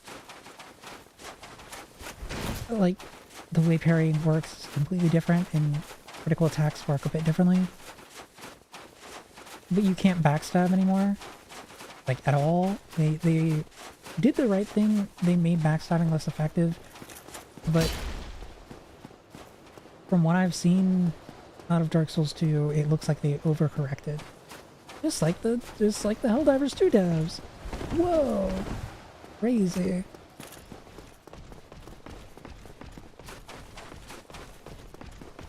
But at least the game is internally consistent. You are more incentivized to parry than go for, like, walking around someone and backstabbing them.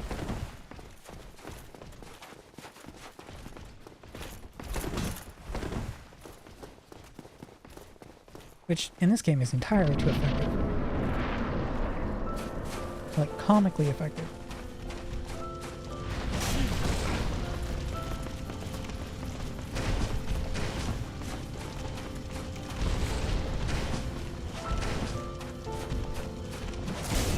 I mistimed that. Oh.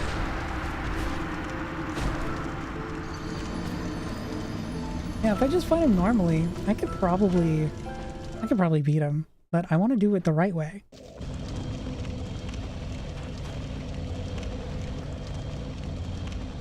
I want to do it the ontologically correct way. as it were. Liar ahead.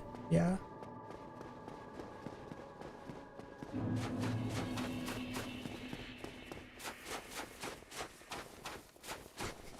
I think it's funny that I knew they were lying. I still just wanted to try it. Just to see. It's like jumping down a hole in Fear and Hunger. You know it's not going to lead to anything good. But that little part of your monkey brain that says, yes, I should do this. No, you shouldn't do it. Oh wait, I still have... Well, I could wear the fap ring.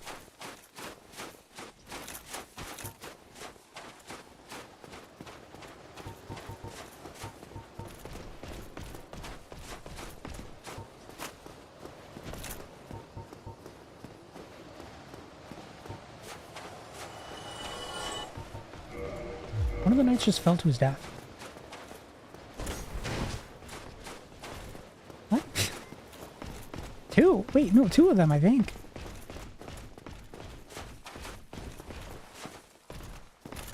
Oh, I can't parry that. Parry this, casual. Actually, why am I trying to parry him?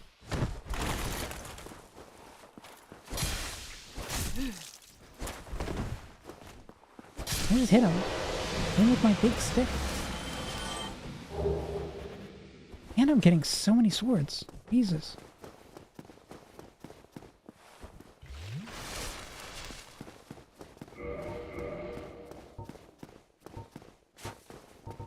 Oh, I can't go human right now. That's right. Ah.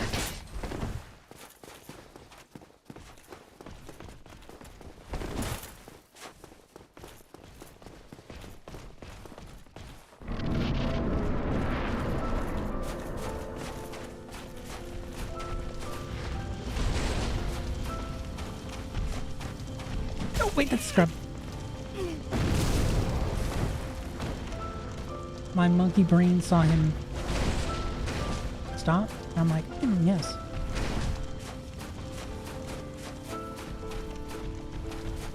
Better run away from him, I think. Ooh.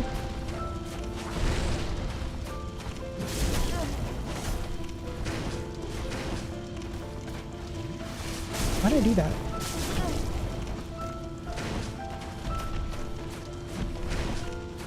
I'm just throwing at this point. Oh my god.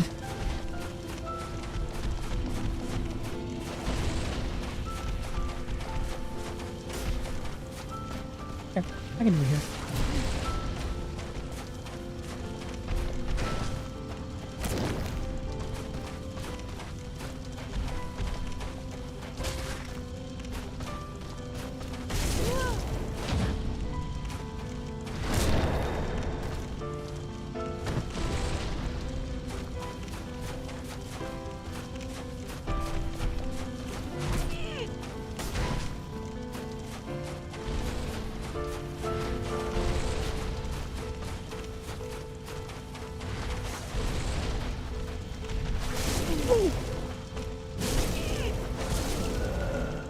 I got stun locked.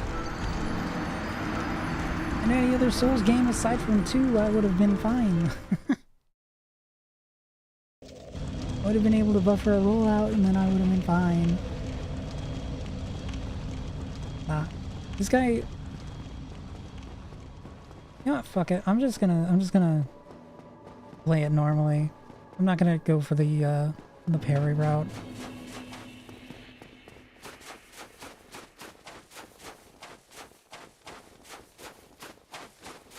He has a very slim chance to not actually do a parryable move. And I don't remember... Well, I don't have it memorized how I should approach him at any given moment, so I'm just gonna not really bother with it.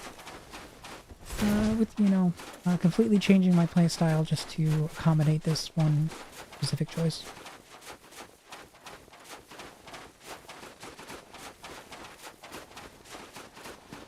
I'm just gonna beat him to death with a very big stick.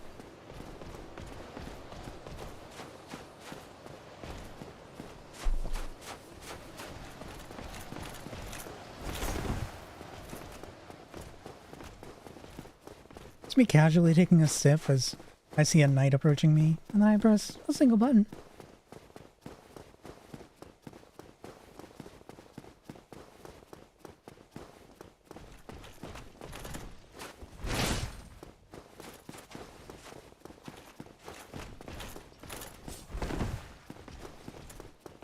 God, I play this game too much.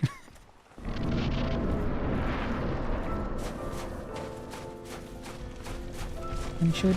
Yep.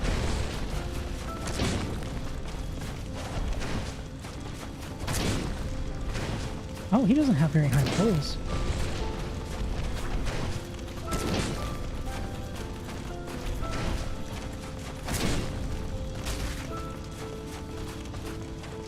See, this is what I can do if I just play it normally. That's no fun, is it? Come on.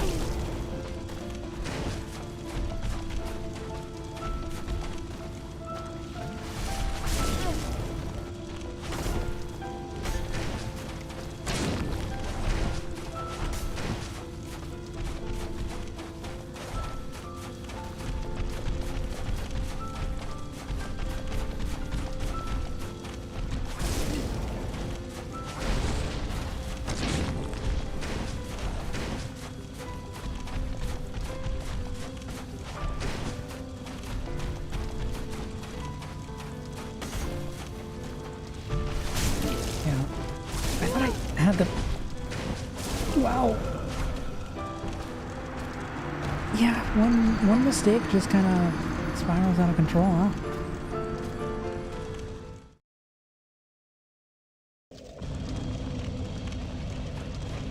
No, but I can definitely do it. I know that. I hit him twice with, I believe it's my rolling R1 into my standing R1 chain. That will stagger him. I don't remember him being so easy to stagger, so I thought I would have at least a little bit more of a, like, danger to attack him.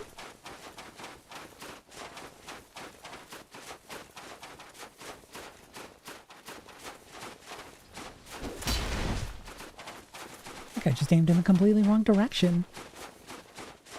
What?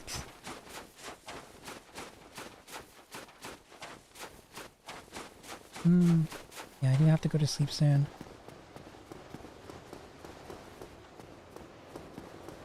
But I am going to kill him. I'm gonna kill this hobo who's sitting in my kiln.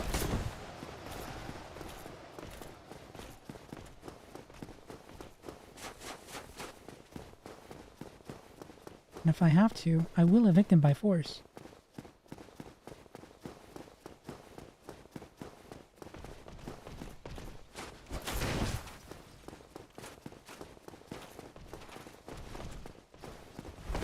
I'm gonna be the father he could not be, because he went down into the depths of saving this world.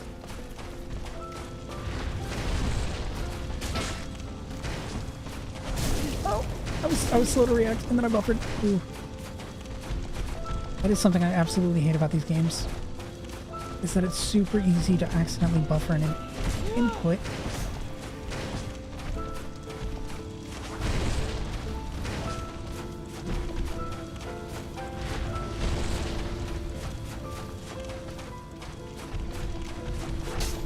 Oh, it just goes right through.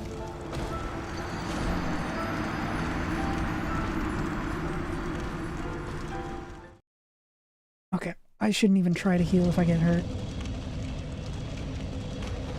God damn.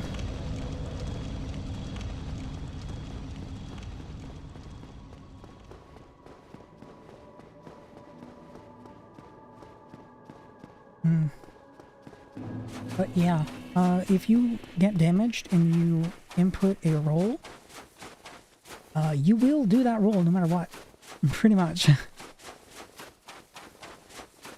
It's something that I really dislike about this game, that I really like about Neo. Because with Neo, you can hold the guard button while you're getting hurt, and you will begin guarding. Assuming you have stamina to guard with. Wow, I just got... But in this game, you do not have that happen. Instead, if you press and hold guard, you don't really have anything happen. You have to press guard after you've been hit. Within, I think, the bufferable window, and you will begin guarding.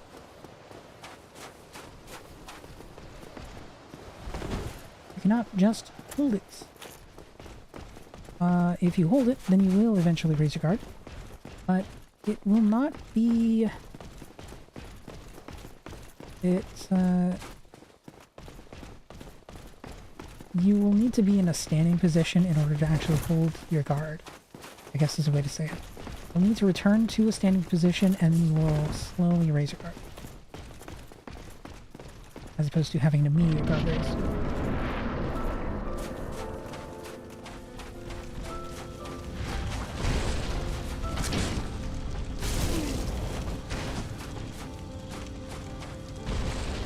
A hit I couldn't really do anything about.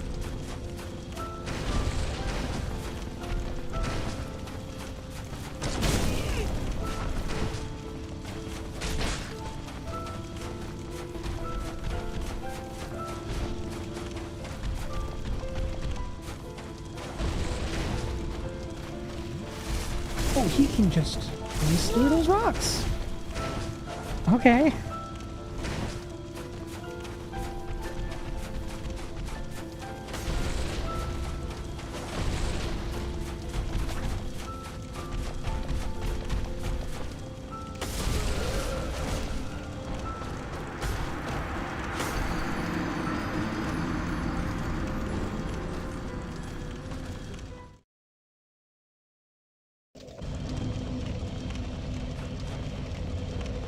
Yeah.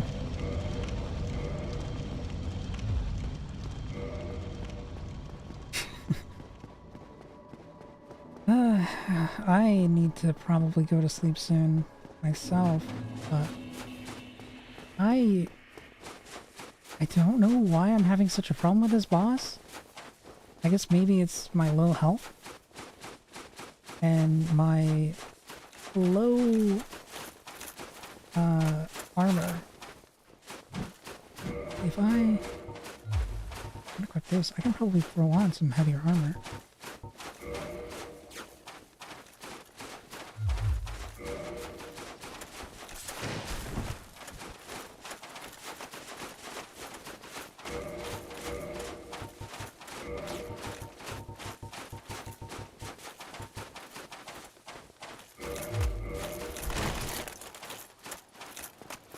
Oh, yeah, let's do it, babe.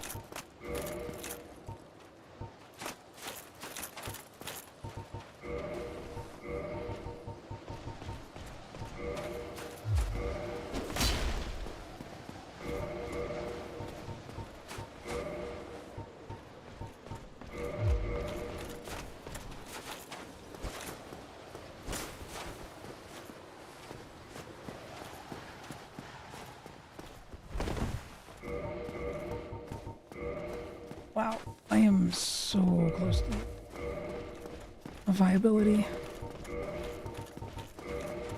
Yeah. Oh my god, he's still chasing me. Yeah, this run back is pretty awful. I'm not really enjoying going through it multiple times, but that's just older Souls games.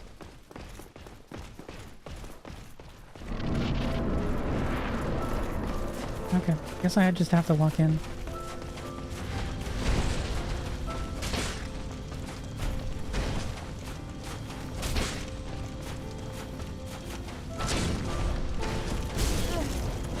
I buffered. I pressed the button. What are you talking about?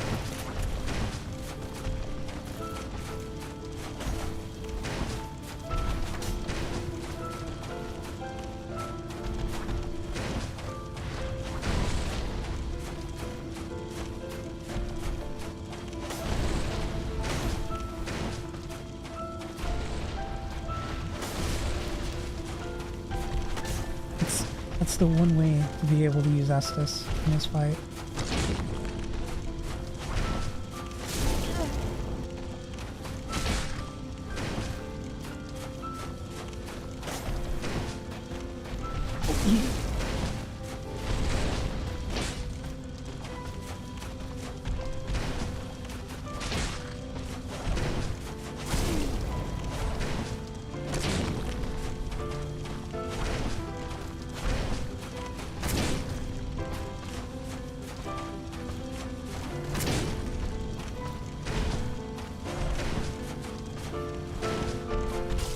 What?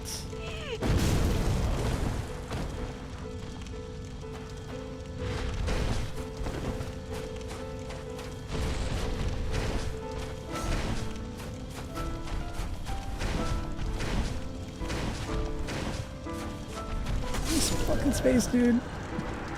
Fuck. I don't know how he grabbed me there. I thought I had at least like 2 or 3 feet between me and him.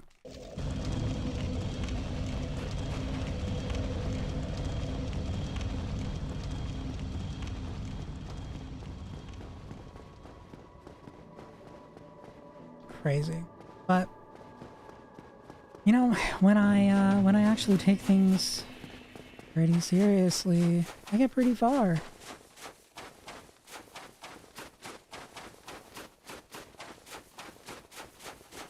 It is what it is, though. The mechanics of the game working against me, unfortunately. Using Estus so slowly is just a feature of the game. And you are locked in place.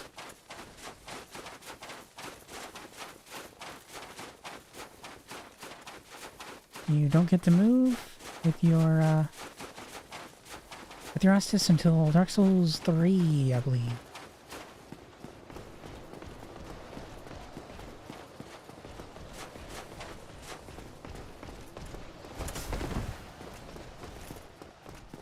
In Dark Souls 2, you don't even use your Estus flask mostly. You actually use life gems for consumable items, just like Bloodborne.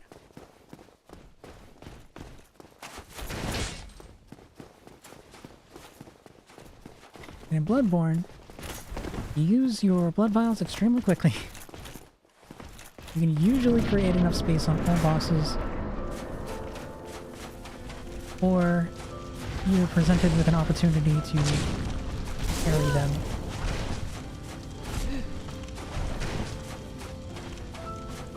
And during that parry window,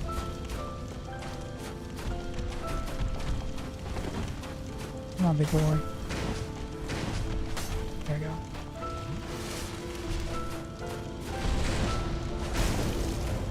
Okay.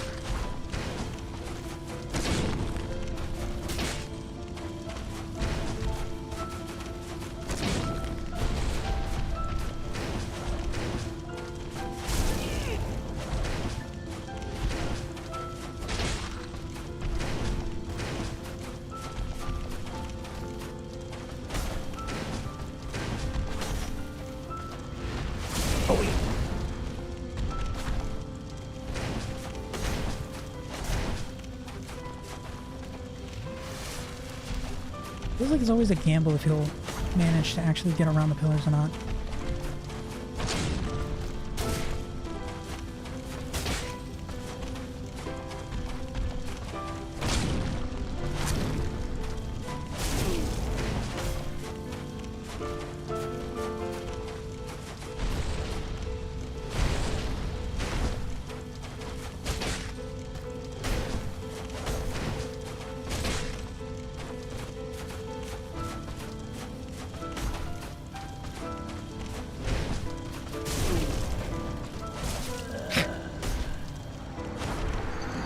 Yeah, that second hit locked me in. I couldn't... no, so they didn't actually replace the Estus. The Estus is still there. It's just, in most instances, you don't want to use the Estus because it's much slower than in Dark Souls 1. They made a lot of design choices to change the speed of the gameplay, and that is one of them. Where life gems are a heal over time, whereas the Estus is an immediate heal over like 3 or 4 ticks. I guess instead of ticks, it should be like frames.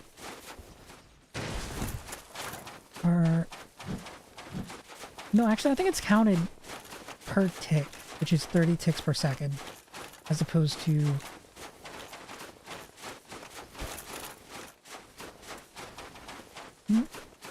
no, I think that's actually true of Dark Souls 1 as well. It's measured in 30 ticks per minute, or 30 ticks per second, rather.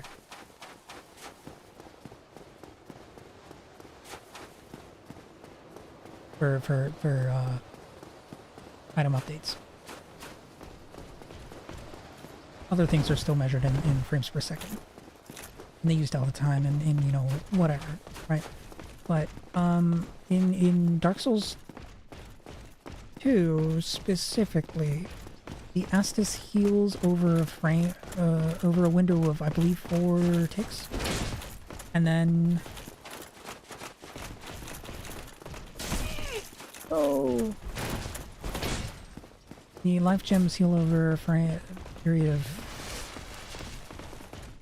I can't even remember. It's like 4 or 5 seconds to get the full heal.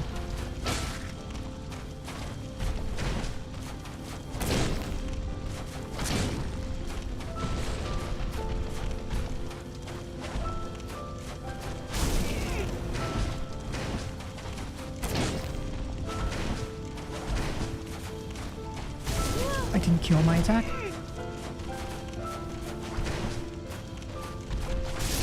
God.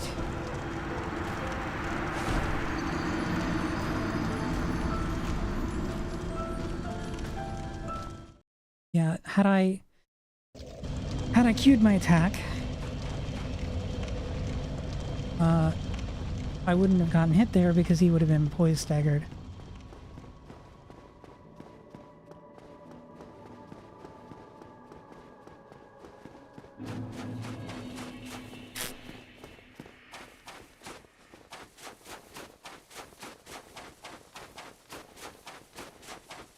Yep. I'm gonna... I have my hand off the controller. I got hit.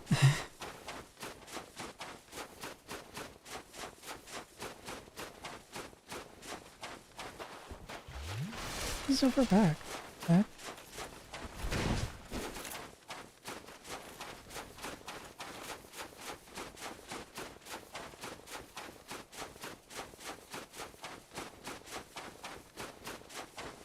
Yeah. One difficulty I'm going to have with Dark Souls 2, because of the bonfire aesthetics, is that I need to kill Duke's Dear Frasia on Intensity 2.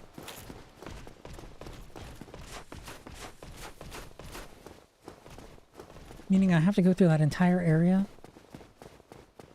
on Intensity 2. Well, okay, I can get to the boss on Intensity 2, but then I have to raise it to Intensity 2. Like, there's no getting around that.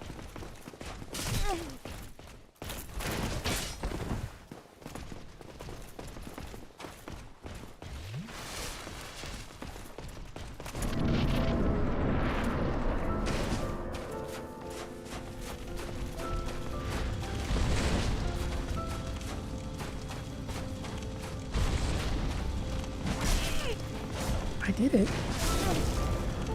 What? I heard the clan. Did I not time it correctly?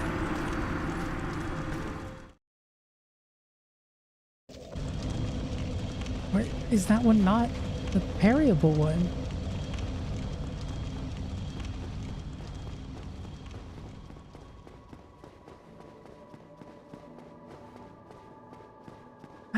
What?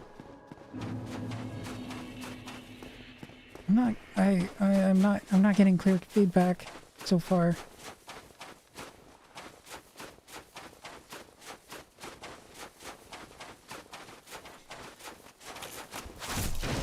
Oh, motherfucker. I hate having jump bound to the B button.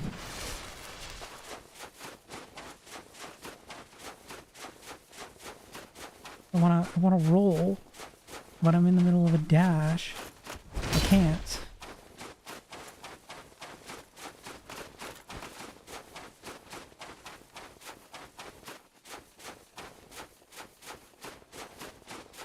I have to release the button for a quarter of a second, and then I can actually roll.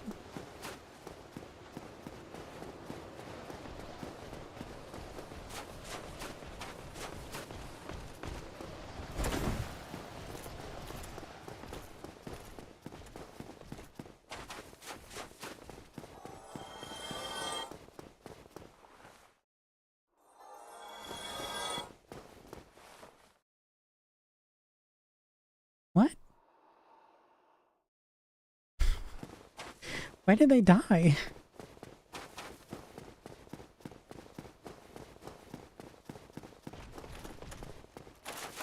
That happened before, too.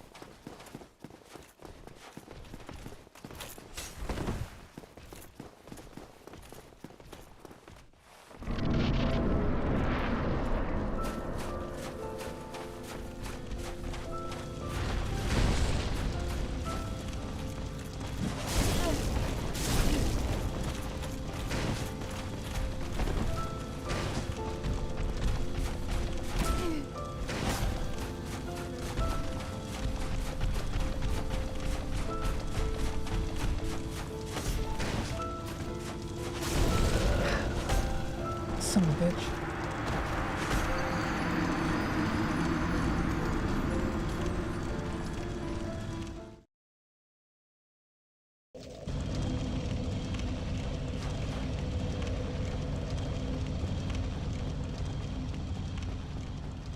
Yeah, I should have learned my lesson the first time I tried to get fancy with it again. I just gotta play it normally.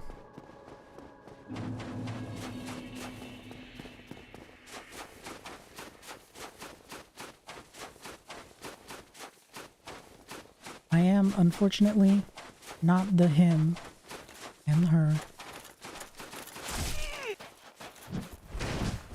I wasn't paying attention. Oops.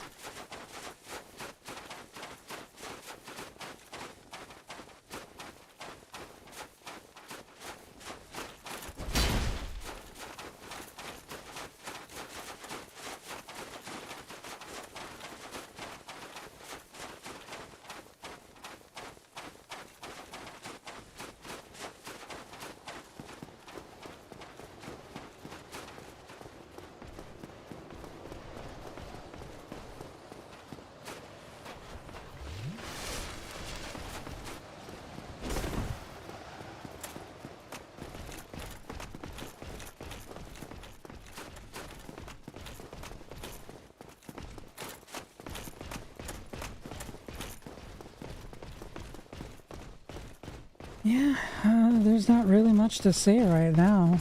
I'm just, hitting a wall.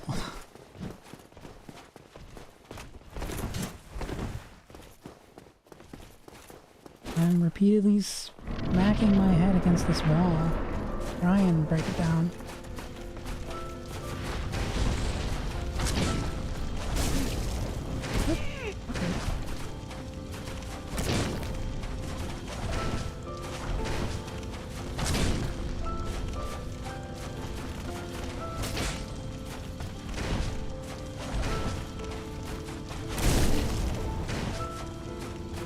And then I have to run here.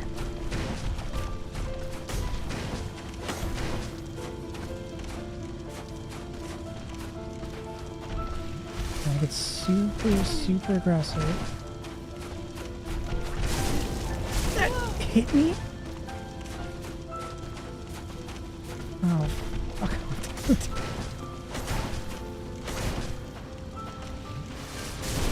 Yeah, and then he just super glides.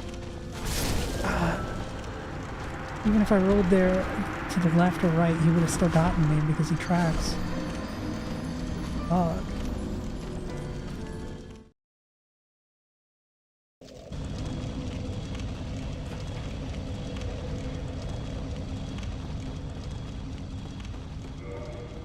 can't wear any of their armor. Because that'll make me...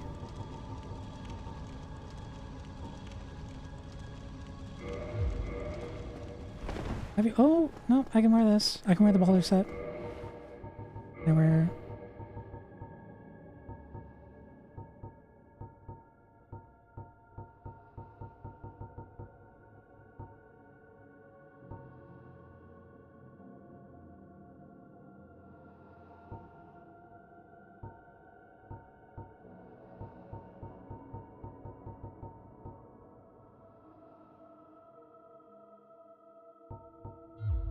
No, that'll almost certainly put me over.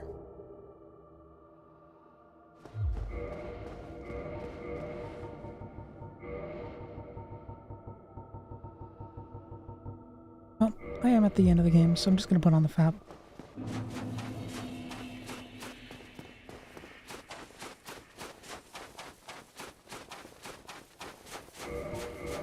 That should allow me to... on these. Oh.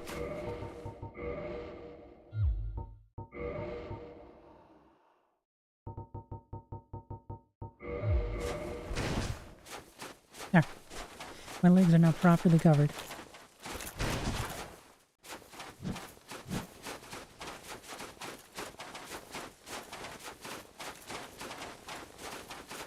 I have a little bit more health. I have a little bit more stamina. My stamina regen is not increased by it. And now I can also wear a little bit more armor.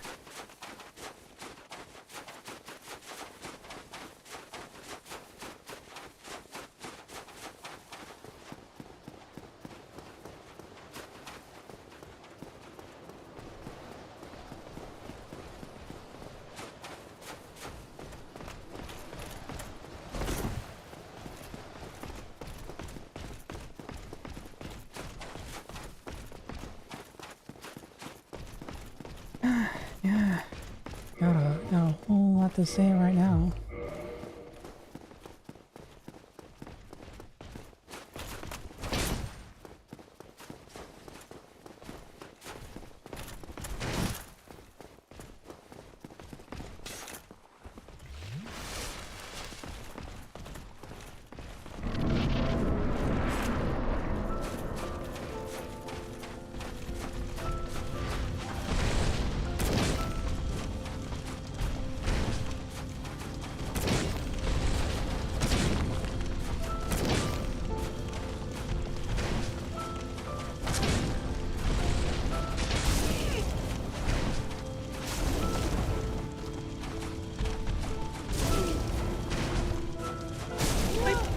I'm pressing button. I swear to God.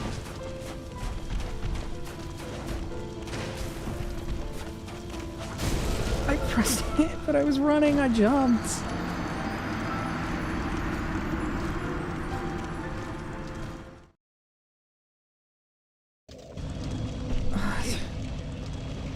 So I did make the definitive correct choice by just equipping the FAP, but equipping the FAP doesn't make up for the skill issue, the skill deficit.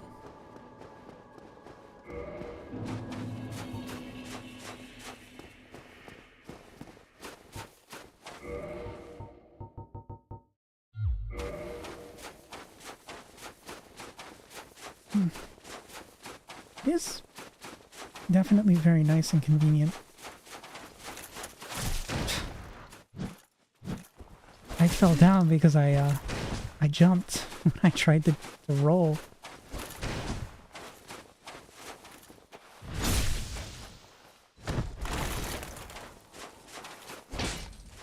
I have extremely long iframes in it.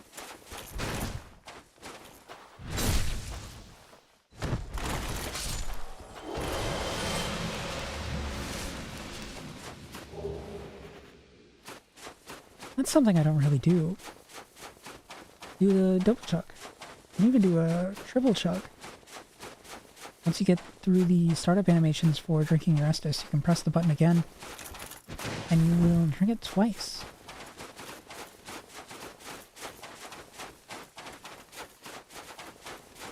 it's faster than drinking it 2 separate times.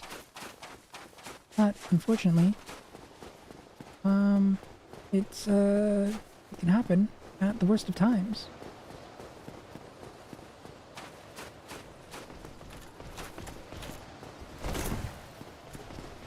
And it really doesn't help me fight against Gwyn. I'm not gonna be using it.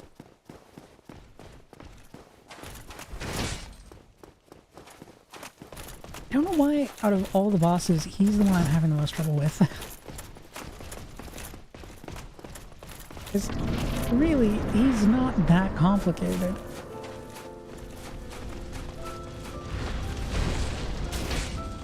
He has, I think, a grand total of 6 different attacks.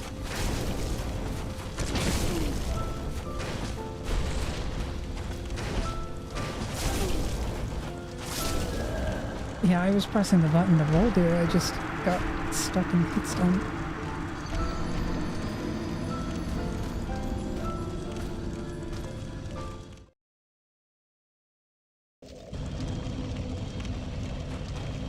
A lot of its attacks just seem to do that. I don't know if it's because I have such low stability.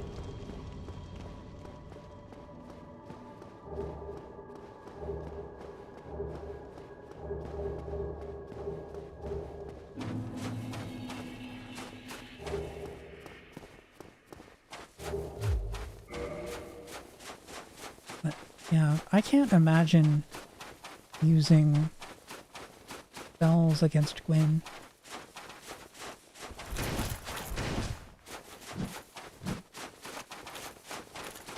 He is entirely too focused on closing in on you.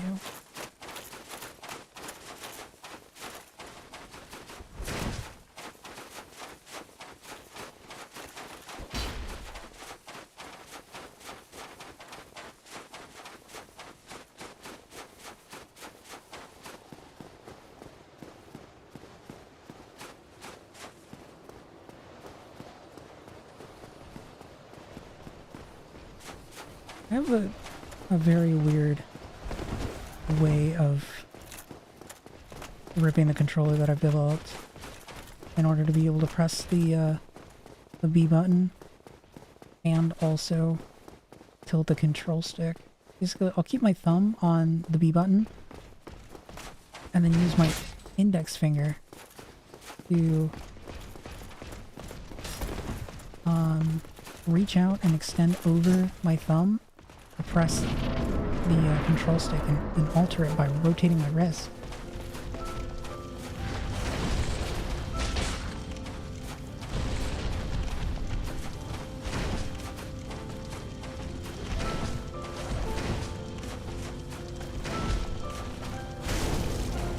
It still hit me. Crazy.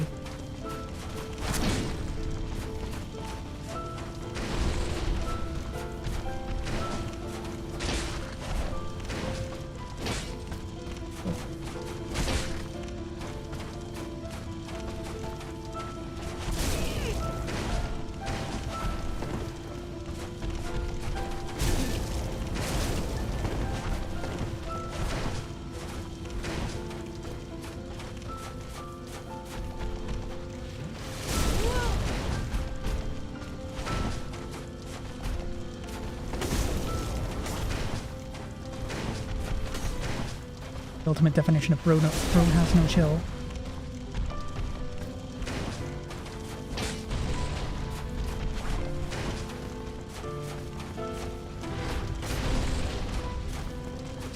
I just want to heal.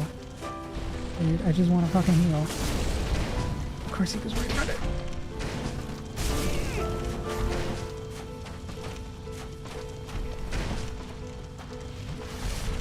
Yeah.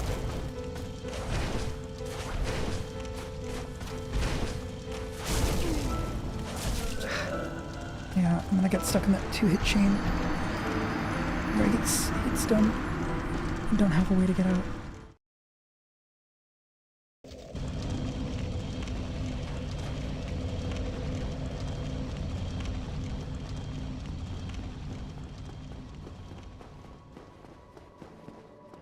don't die as quickly. Gotta say. Equipping the armor, equipping the fat burn, that's definitely helped.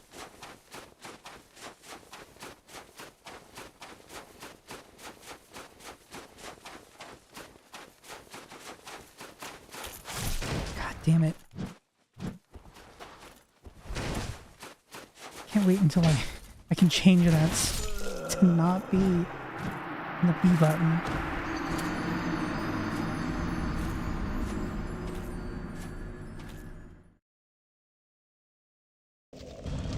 Yeah, that night got me because I panicked.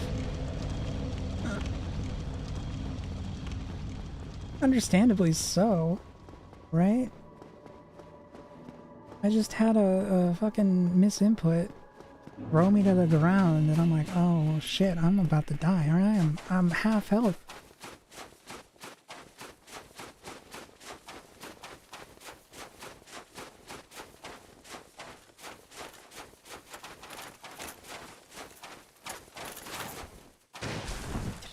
Oh my god.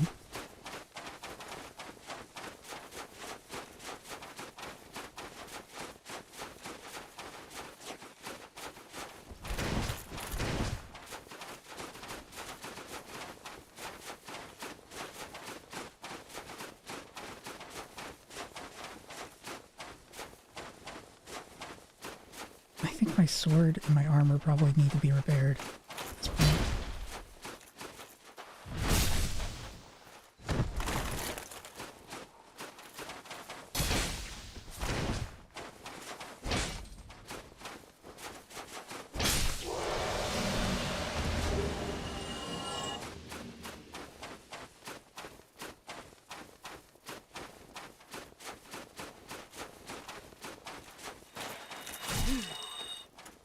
That isn't the normal. That isn't the normal light charge attack.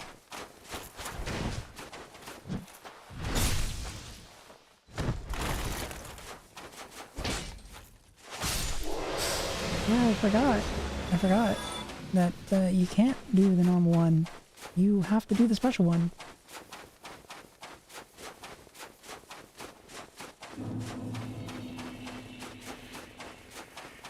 Years and years of muscle memory took over for a second.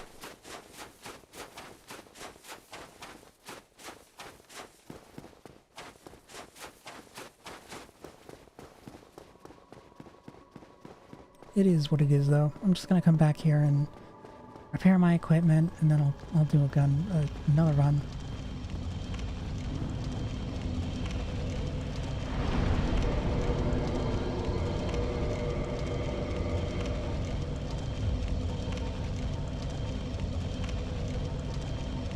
I could leave.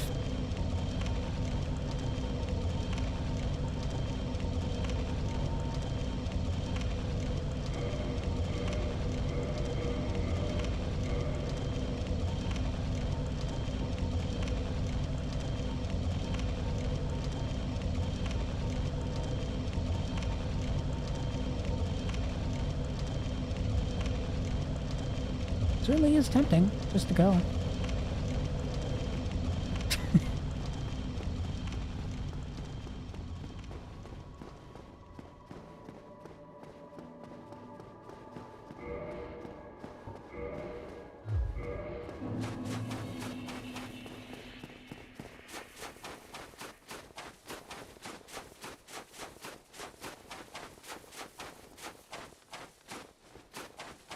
I could upgrade my weapon to make it a little bit easier, but I don't think it's worth the 5% drop rate and trying to kill drakes repeatedly. One of the least enjoyable enemies to fight in this game, because they have so much health for how little they give you.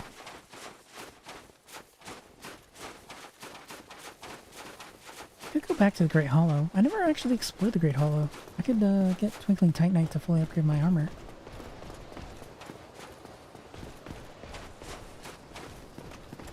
I don't even go to Ash Lake. There's a couple dragon scales in Ash Lake I could probably grab pretty easy.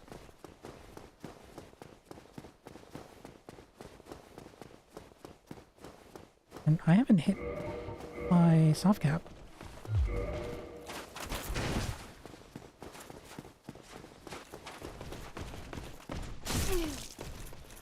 Or, I hit the soft cap, I didn't hit the hard cap.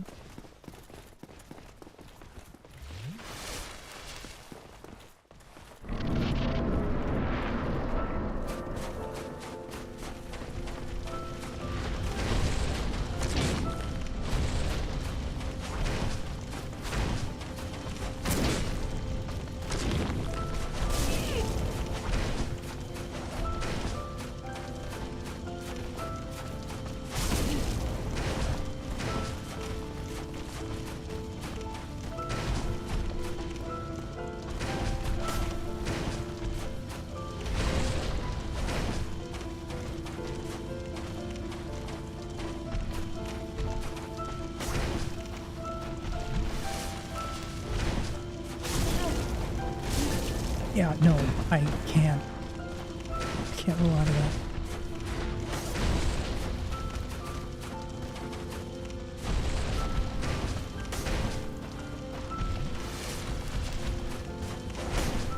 If I heal mid-attack string, he's a lot more forgiving.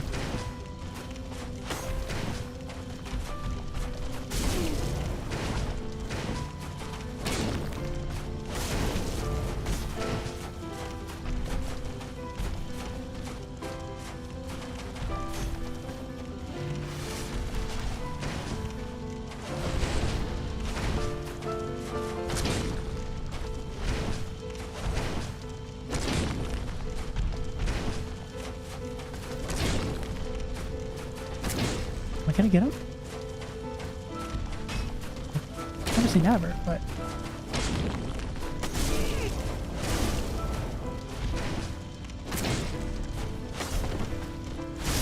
What? You fucking kidding me?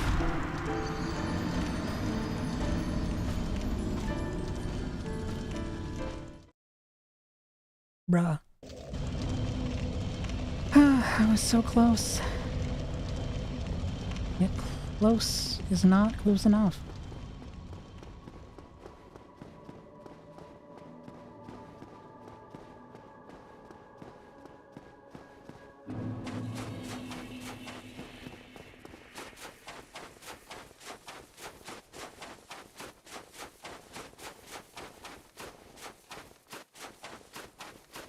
God, I just want this to be over.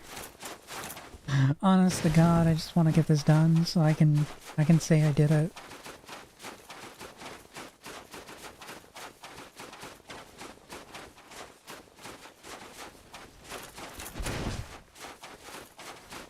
I don't know why he's so fucking hard for me. I'm going to kill this motherfucker before I stop streaming. Just because I know I can do it.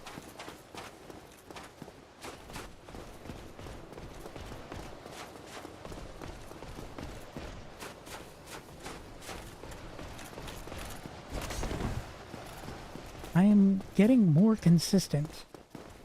So I am almost certainly going to kill him within the next 30 minutes. Maybe the next hour. But, oh my god, am I going to just absolutely hate all the time leading up to that.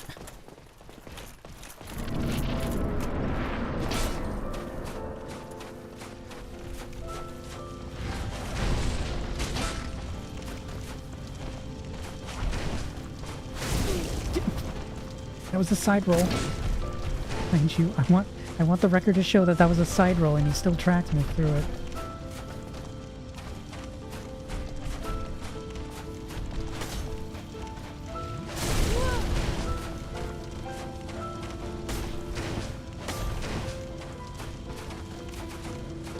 Start a string.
still hit me.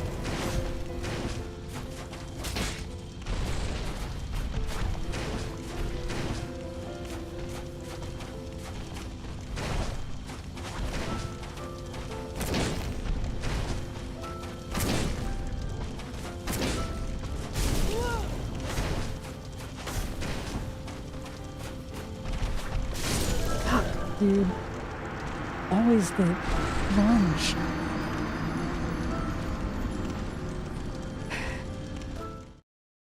It just has too long of a lingering hitbox for me to roll backwards. That's the habit I always have because his sword is so fucking ridiculously long.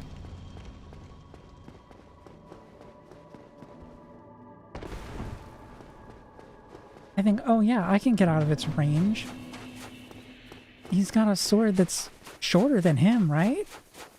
But no, he's doing a full arm extension with a sword that's taller than him. That's going against all of my built-in instincts.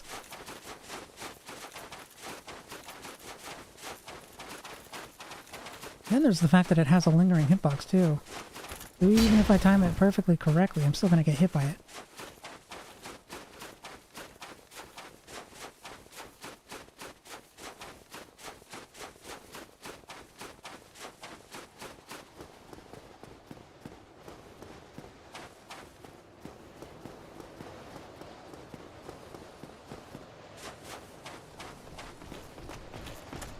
It was such a good attempt, too.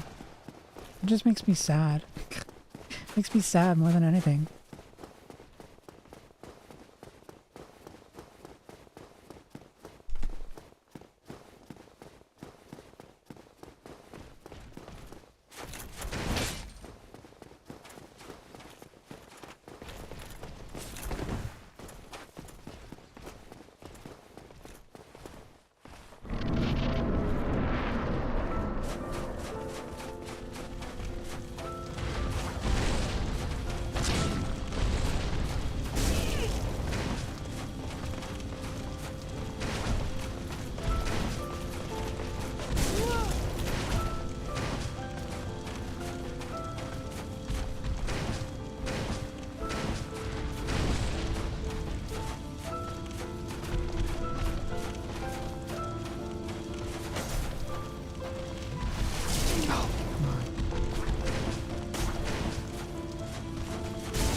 Can't react to that first attack he did there.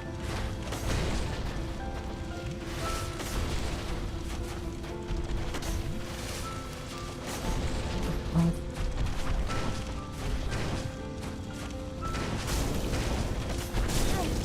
Oh my god, what is that tracking? Dude.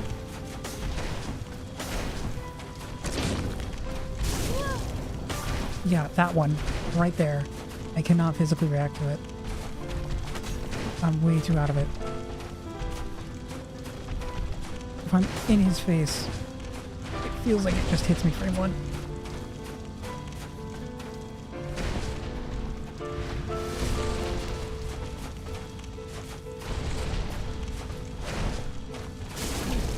I rolled to the side. What do you mean? What do you mean tracking well enough to hit me?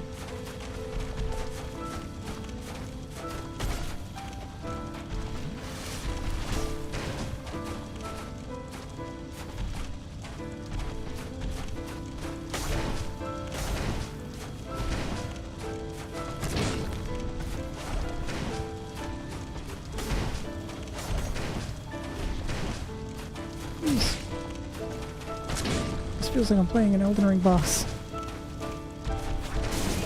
Just with worse controls.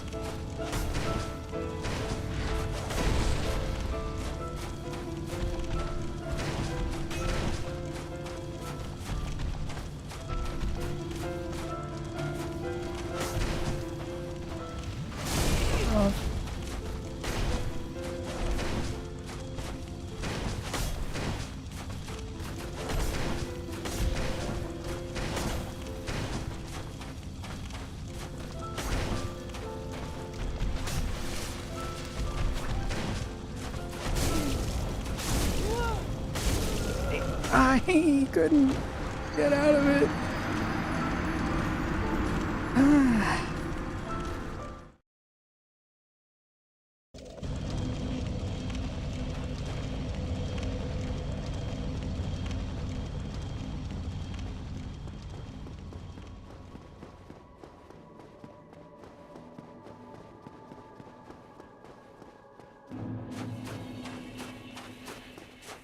You know, this is thematically consistent with the game, you know?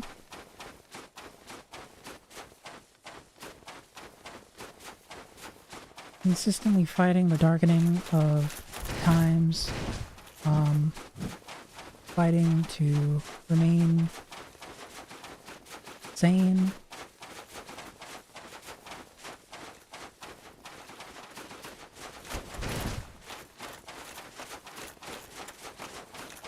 Because it's described that the Hollows in this game, they lost faith. They lost the fight to try and maintain themselves. And so they lost themselves in oblivion. Not the plane, but like the state of oblivion, like losing themselves to being hollow.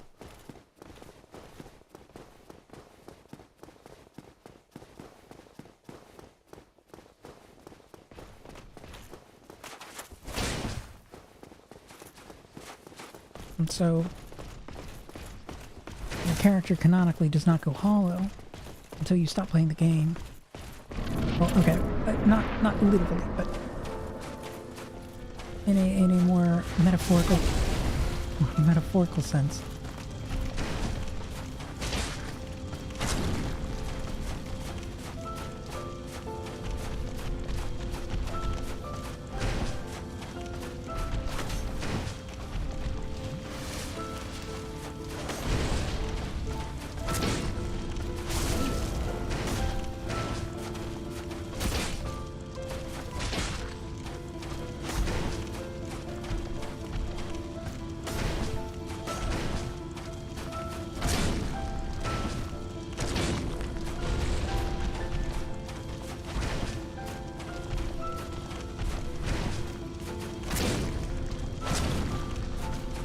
That was ballsy.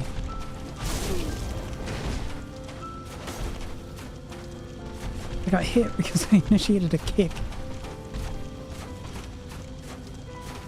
God, I can't wait until I can not have to worry about ever accidentally initiating a kick again.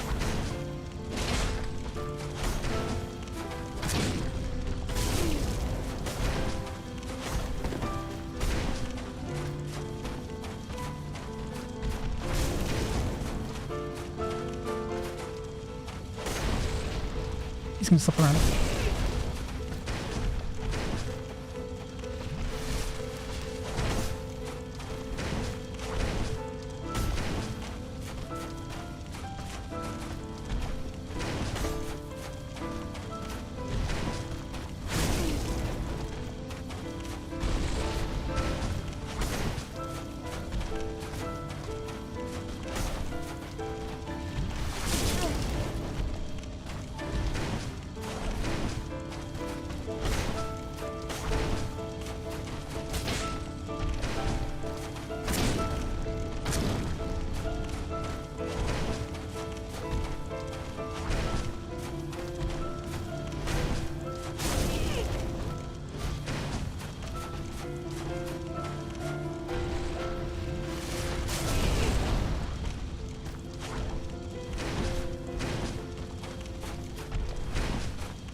What? Bro, he was one hit. Oh, off.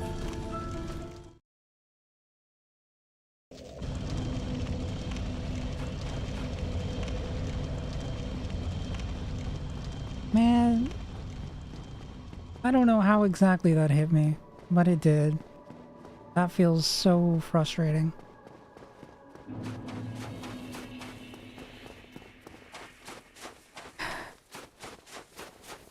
Because I should have still had iframes when the attack ended. But it...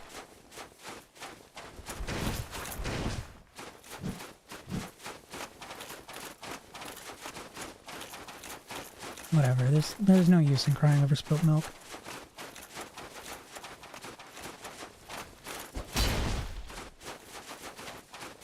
I know I can get that far, at least, so... And I just have to be that careful and considerate again. And I mean, it's gonna take me a very long time to get to that point, but... I mean, I've gotten this far, so...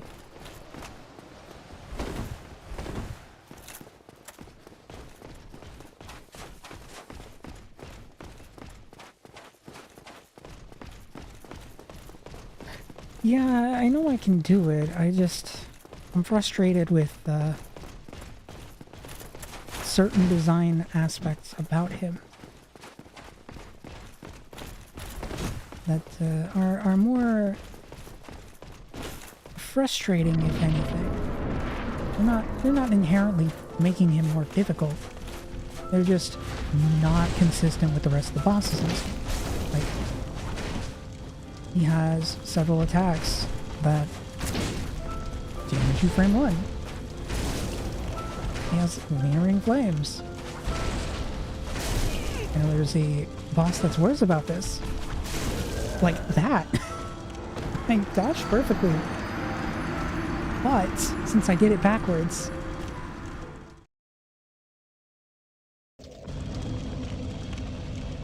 He just gets free hits on you. Like that. So it's inconsistent with the rest of the way that the rest of the game is designed, and I'm not really vibing with it.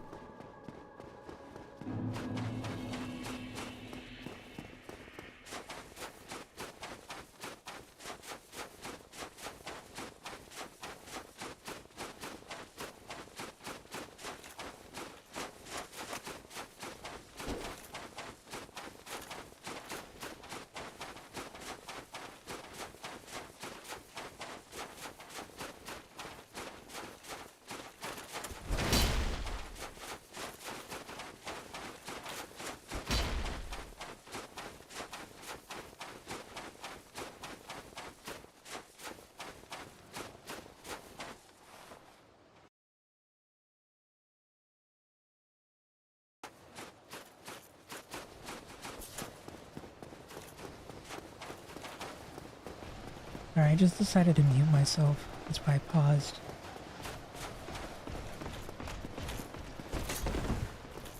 I'm going to beat this boss.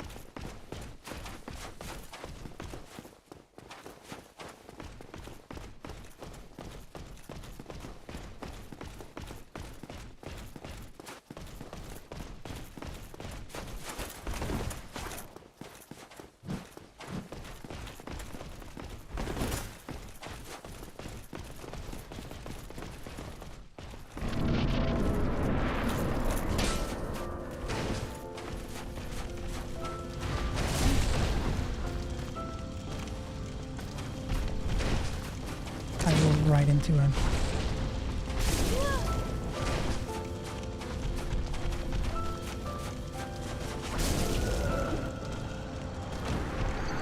He did 180. I didn't know you could track that well on that move. Literally split second 180.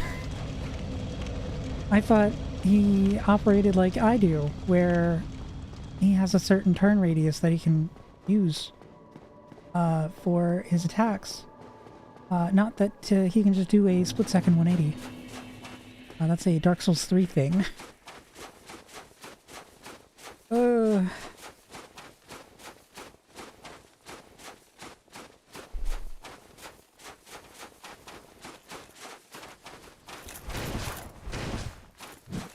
Yeah, I guess that follows with the whole fact that he's not designed the same way a lot of the other bosses in this game are.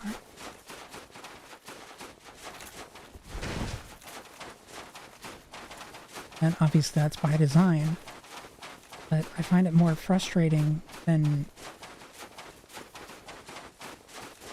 artistic.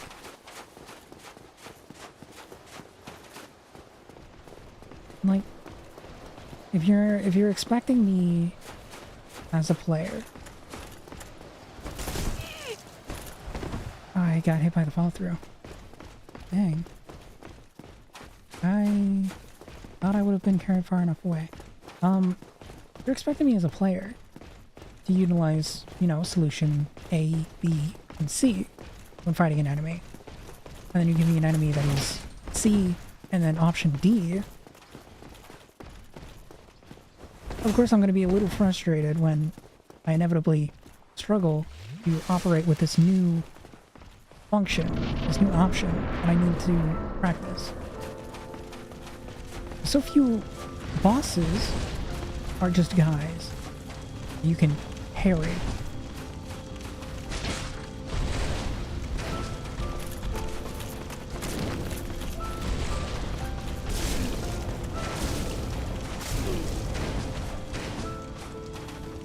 And I try to get fancy with it.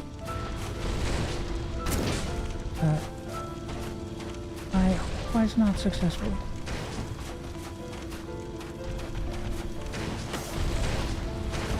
I was trying to parry him just to illustrate a point, but yeah, I don't feel his design is cohesive to the rest of the game.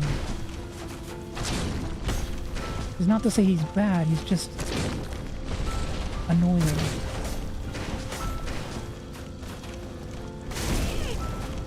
Like, it's the same kind of methodology that I really dislike about Millennia. He is so drastically different from other bosses in the fact that you are meant to not ever give up attacking her. And that's, you know, not the design of any of the other bosses in the game. Millennia is a standout in her game for this sheer fact that you are expected to never ever let up in a game that expects you to take breaks while fighting a boss, to create space and openings and utilize those space and openings, which are specifically designed with the— are you fucking kidding me? With the boss itself.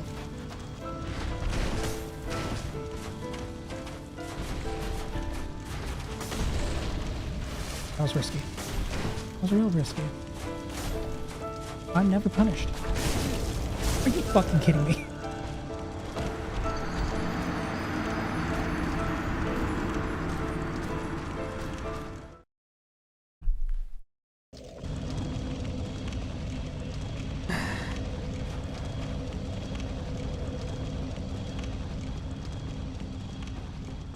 Yeah, even when I dash, even when I roll to the side on his startup animation, he will continue to track you.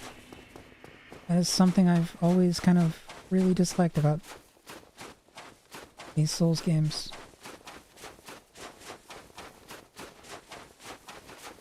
You give enemies tracking on their startup, and it lasts for a very long time, meaning they can do a 180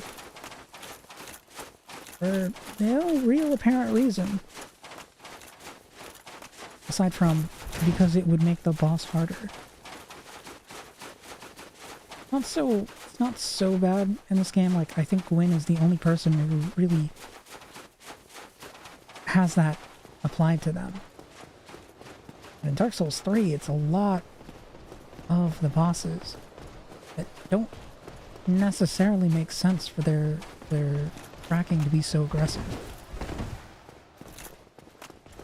Like, you wouldn't expect a fucking giant to be able to do a 180 in a quarter, not even a quarter, like a single frame, but he can. He can do that. In Elden Ring, it's a little less egregious, but I've definitely had Commander Nile do a split-second 180 to then impale me using his grab, which is fun.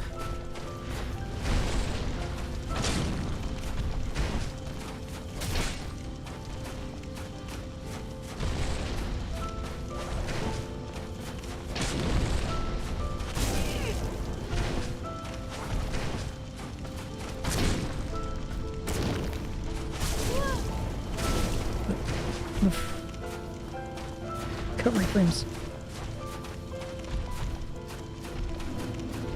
Doing the double attack. Or not. Taking the bolt.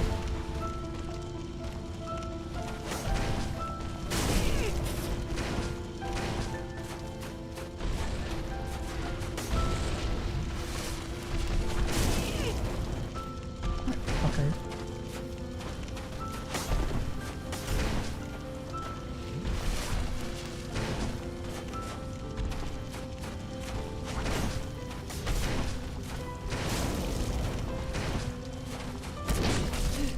Yeah, I walked into that.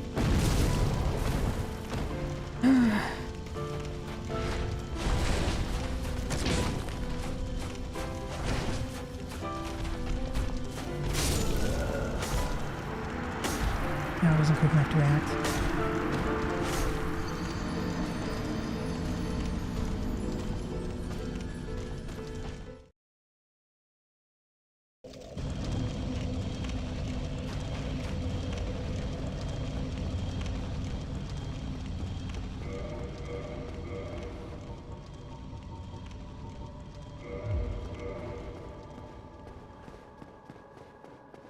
I'm gonna break my rules a little bit.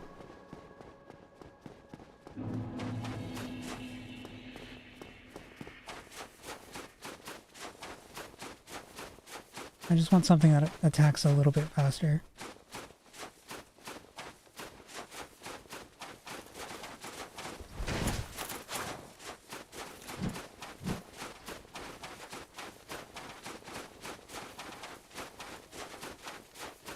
It's going to do a lot less damage, but I can get more damage opportunities in.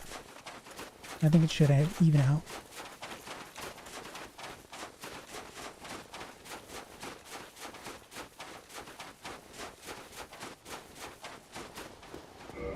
Or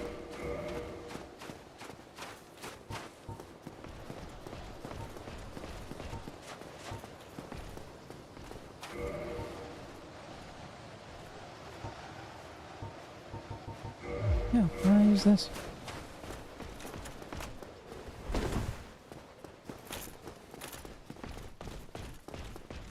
It's not the fastest, but it'll give me some extra range. And it will do more damage than the straight sword. I mean, the straight sword's only real purpose was to prevent skeletons from coming back to life. I'm not sure why I upgraded that out of the horn, but these lessons we learn.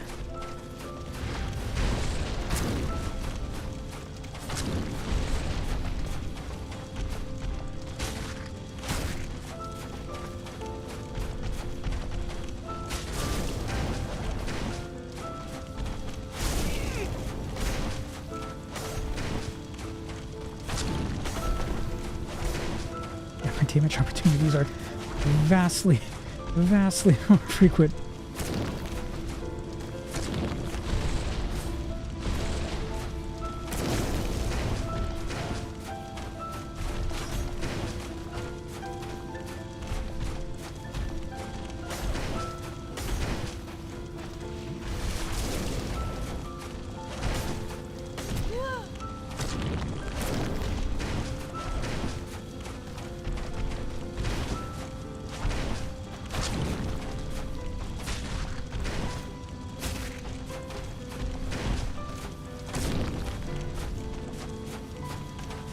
Wow, who would have thought?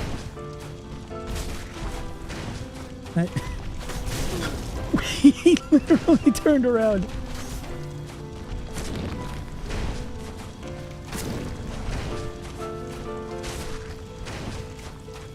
He literally turned around mid fucking rush.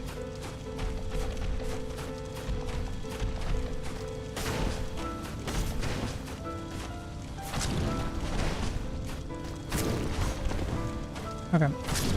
Well, literally all I had to do was just swap to a fucking spear. Just so I could hit him more frequently.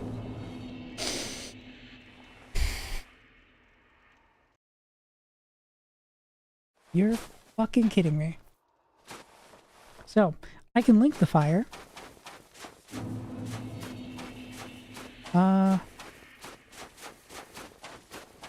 And there should be one more option here. I think. That's where it is.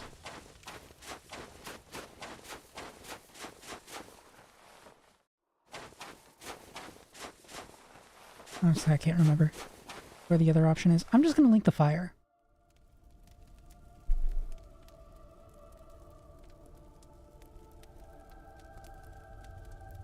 I'm going to set myself ablaze.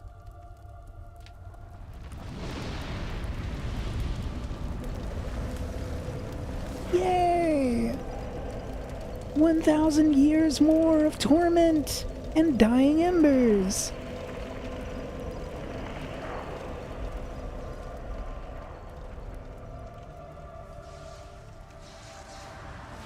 Yep, that's Dark Souls Remastered.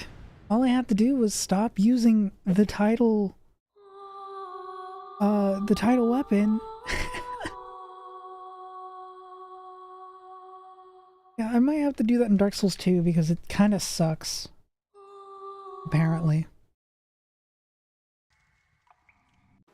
Yay! We're back in the start of the game. Woo!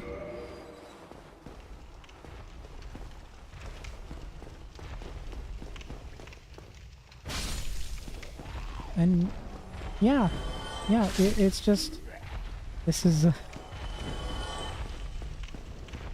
well, it was super powerful, and then they had to nerf it a little bit because it was a little too powerful, right?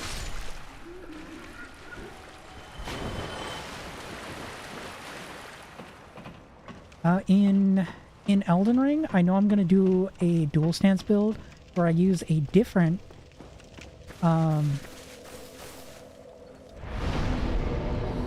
power stance build rather, where I'm gonna use two different great swords. One that scales off of int and faith, and the other one is going to be the Moonlight Greatsword. What? Oh.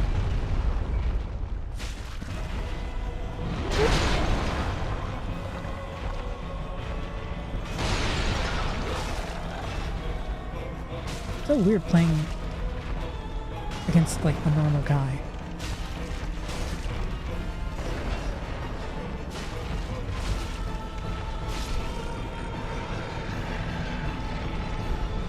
Yay! You get the Demon's Great Hammer from him. If you can manage to kill him at the start of the game with the black fire bombs, you can start with that weapon from the outset. It's really good.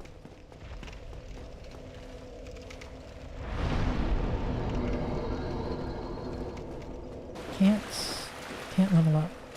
I may continue to save a little bit. Oh, their shield.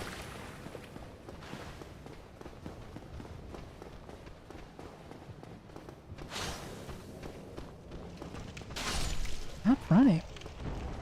Why are you running? I don't remember starting with a thief.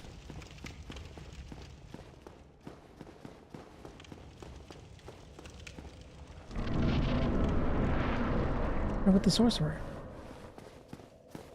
Why am I getting thief items?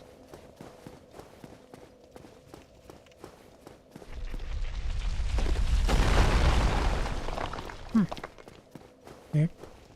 Hi, Oscar. Regrettably, but that now I must bid my hate to harm you. Big Pilgrim's Key.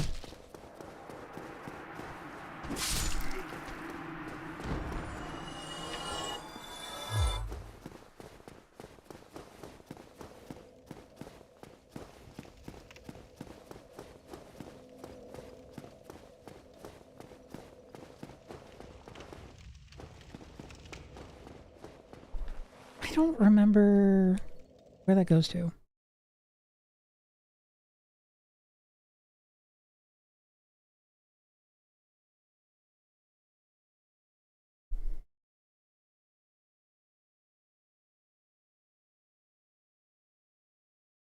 Oh, wait, that means I can just leave. Right. I completely forgot. Because I already killed the asylum demon. I can just leave. Because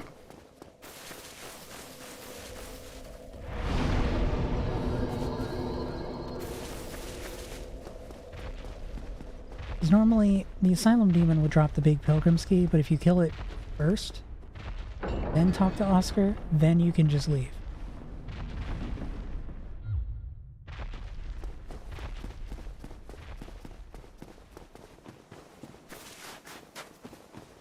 And I guess before I get off, I can show off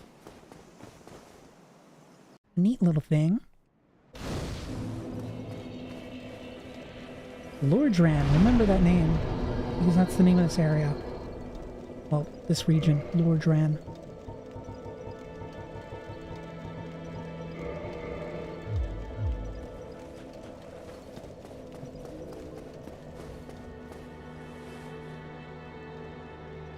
Wait. Oh, I can't get up to Snuggly. I need to get to the I need to get to the Undead Parish.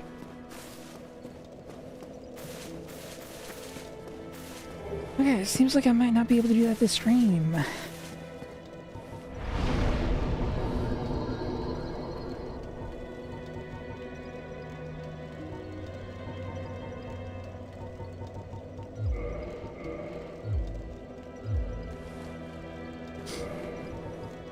Wow.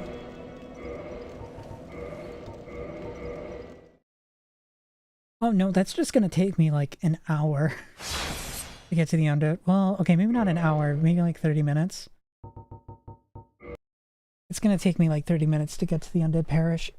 So I can set that up like when I have time. But I think I'm gonna actually call the stream here and then go to sleep. Yeah, well, okay, so like getting to the Undead Parish, I'd take the upper route because that would be much quicker, or I can take the lower route, go directly to Andre.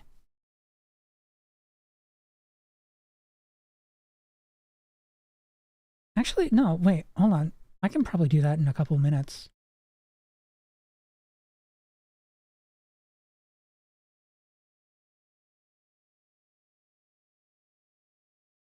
Let me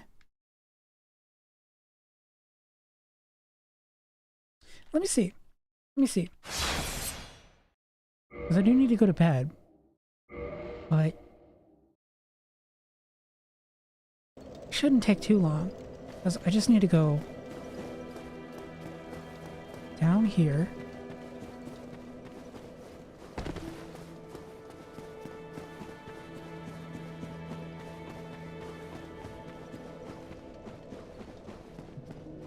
This door's already unlocked. Why is this door unlocked?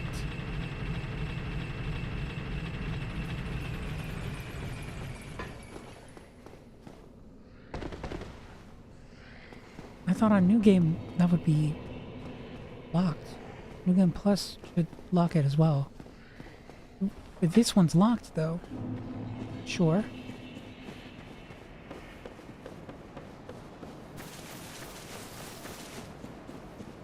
Okay.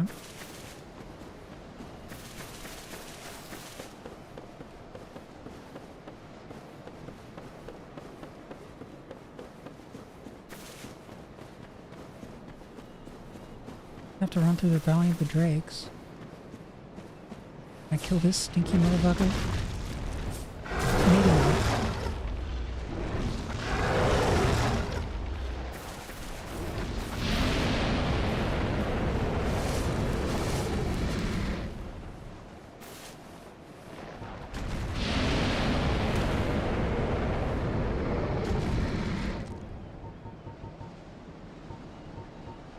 Where's my catalysts? Here we are.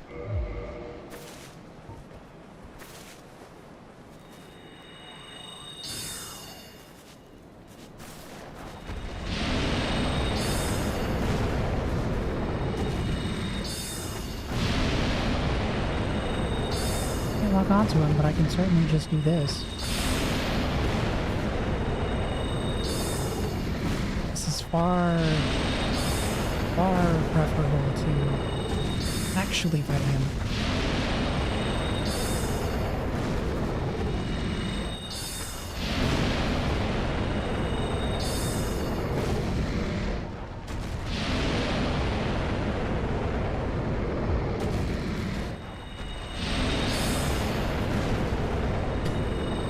I forgot that I had that ring.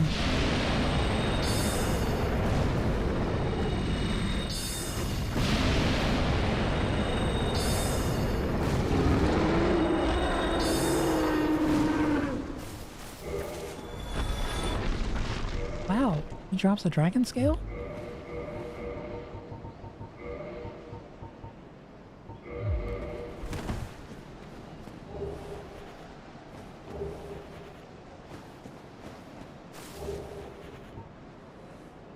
That would have been helpful.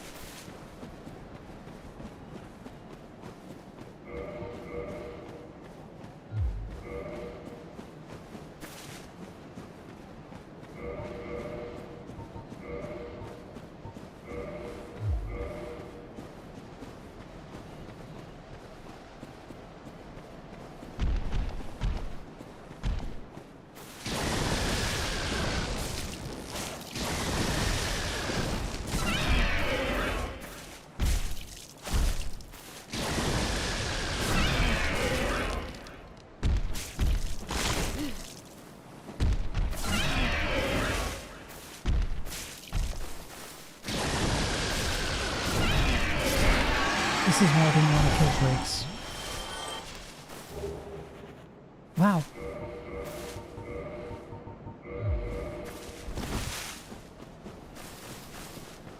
That was a very low drop chance.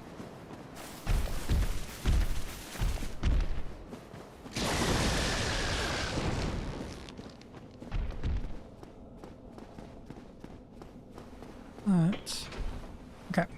So, if I go up here, it's going to take me to Dark Root Basin.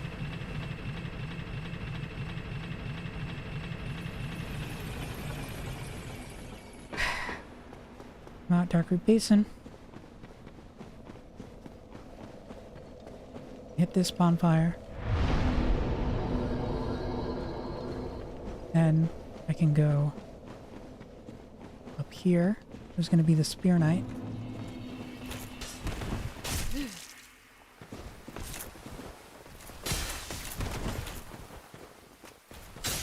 Who I can't reasonably backstab. Oh, there I got it to pop.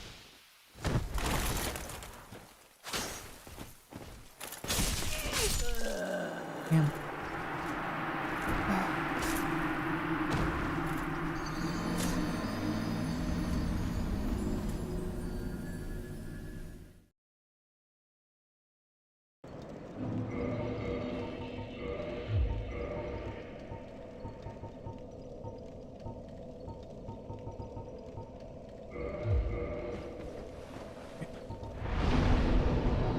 I don't have any souls. Can't upgrade it because I don't have any souls.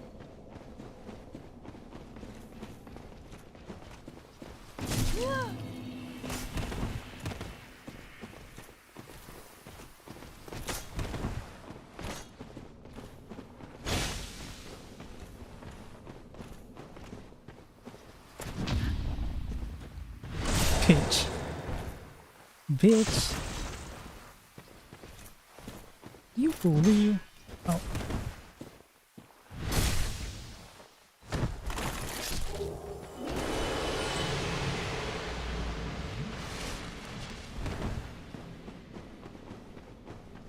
Okay, now that he's dead. Oh, can't level up. Oh no, I don't have my Tinker's tools. Man. Whatever, I'm going to the blacksmith anyways. Brass Crash Shield? Get?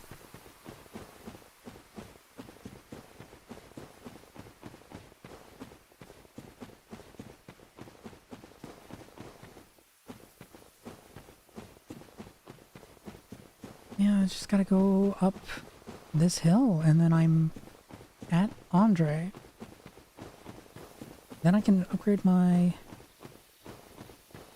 I can upgrade my sword, I believe.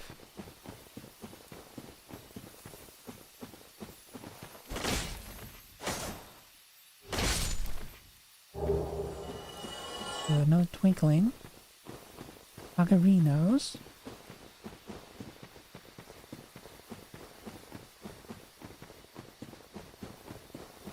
I really should have farmed it.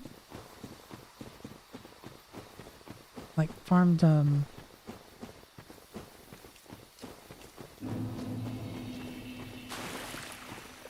twinkling. Very nice.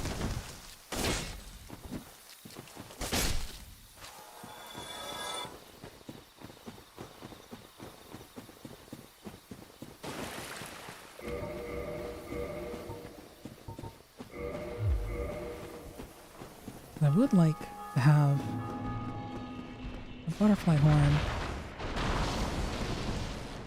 at +5. For instances like this, where I far value the ability to hit at range more consistently over hitting hard intermittently.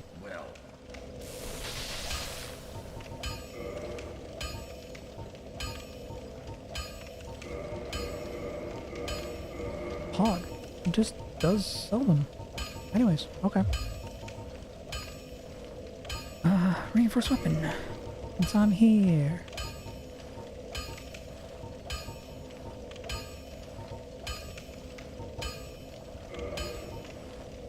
Demon Titanite. Oh. Now see, I thought I needed...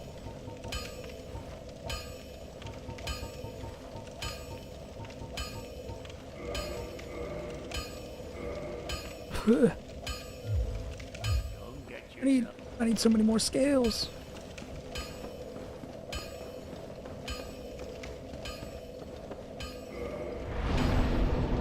Yeah, so I can go here.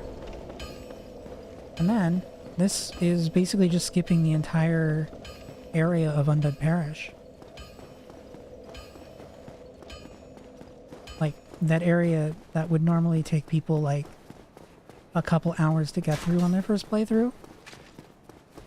I got here in about 15 minutes. That's because I slowed down?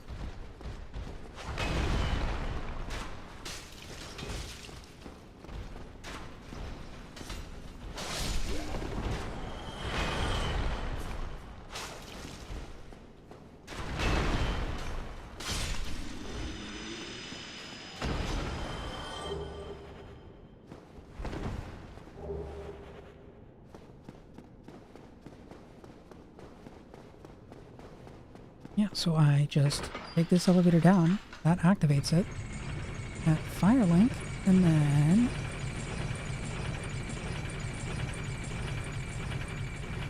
Gotta wait for it, gotta wait for it, gotta wait for it. It's here.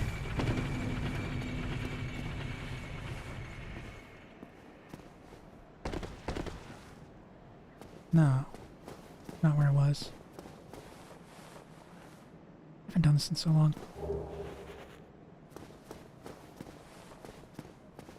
Well, no matter. I'll just take the elevator back up.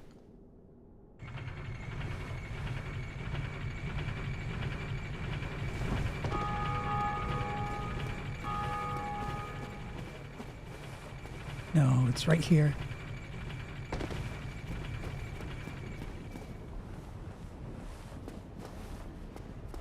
Yeah. And then... I gotta remember where the nest is.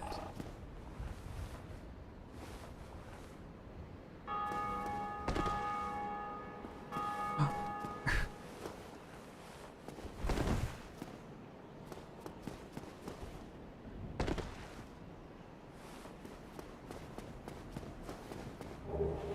Yeah, actually getting up there is a whole other task, but I think I know where to go.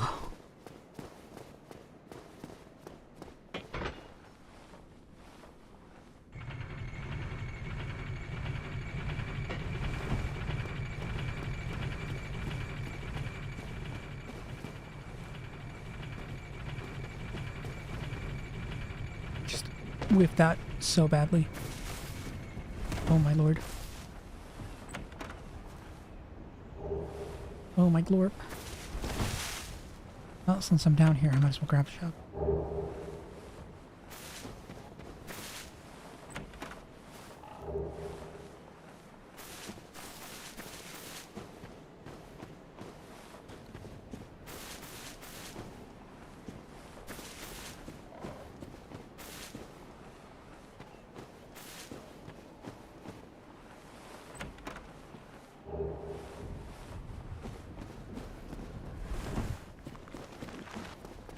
Oh, I am basically dead. Wowzer.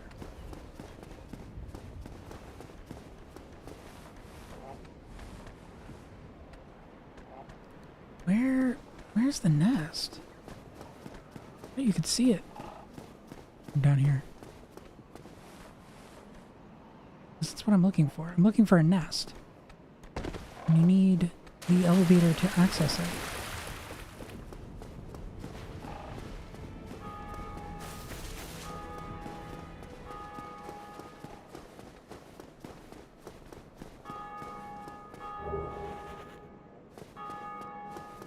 Keep taking all the wrong turns. Do I need to look up a guide on how to get back to the nest? I don't wanna use a guide to get to the nest.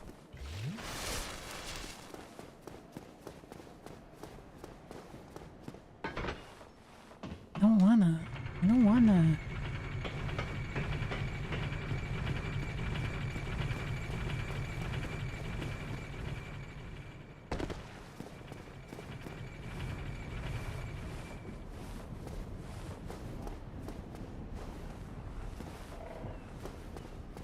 Up here, isn't it? Yes. That's what I was looking for. Then you have this option, curl up like a ball.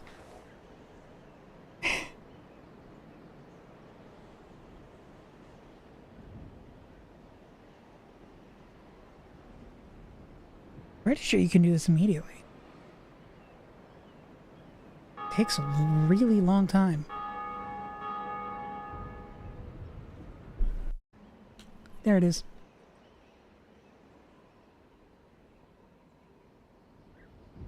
This blew my mind the first time I saw it. Because not only does it require you to do something unexpected with the... Not only does it require you to do something unexpected with an elevator, but it's in such an odd spot, even after going up through the elevator.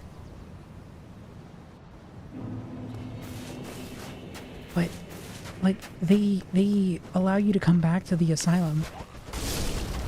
But these enemies are now upgraded. So this is the area I just came from.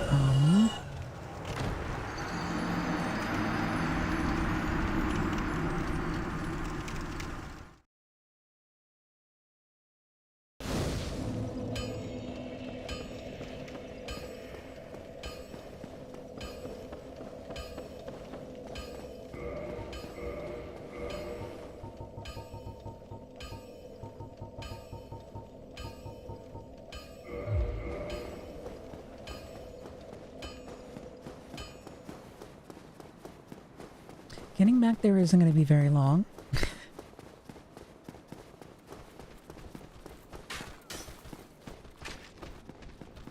I just hate the fact that I died to my choice of weapon. I'll say it like that. I cannot aim up or down with spears in this game very well. It's possible to aim up and down. It's not very good.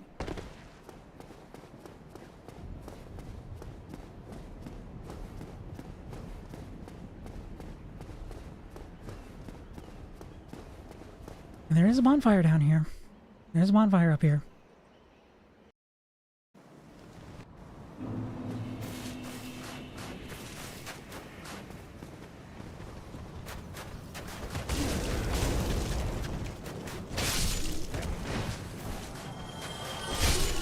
FromSoft really likes adding their wildly swinging, torch-wielding animation.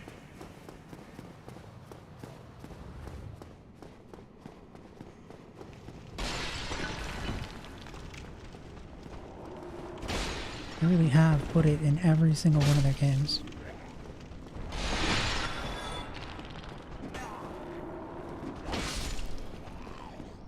And I think it's unique between all of them.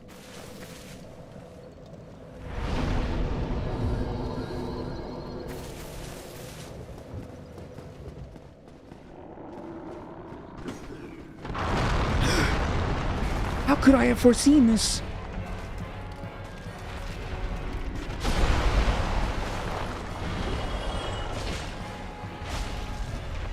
Damn, he's got a lot of health.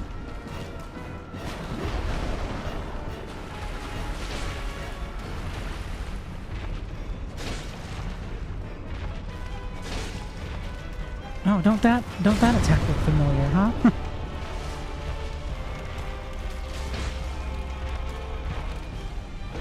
Oh, you can actually walk below this guy.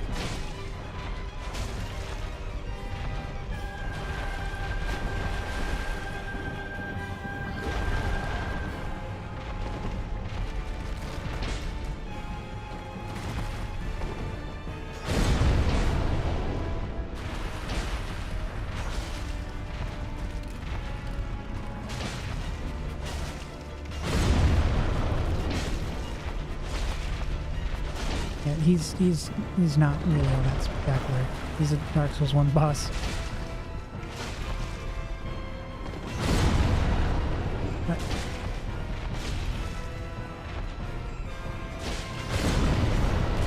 oh, that one actually hit me.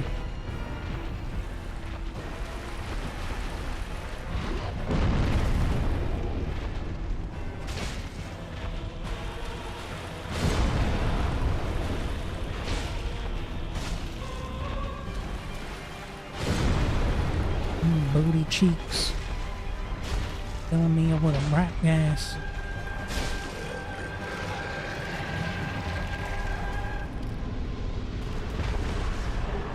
And then slide. That's one of the ways to get one. Those are limited.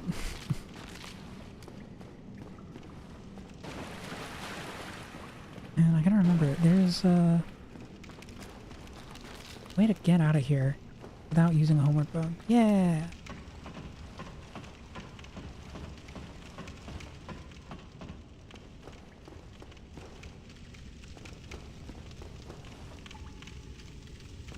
He's just standing there. Menacingly.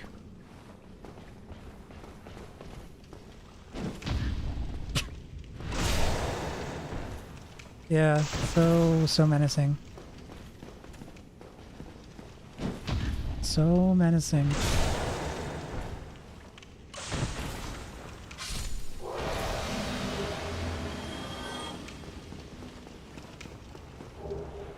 Peculiar doll.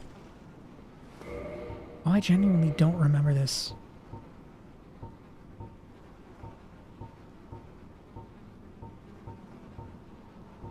A key item? Oh, yeah. Once an abomination who had no place in this world, she clutched the stone tightly and eventually was drawn into a cold and... Oh! Oh! Oh, that's something I didn't actually interact with.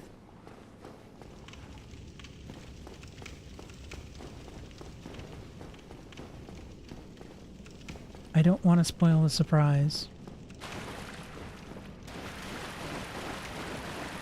Because I might come back to this game and do a DLC and New Game Plus. Which could be a mistake. Oh, it's right here? Oh, wait. Yeah, it's the long way, right?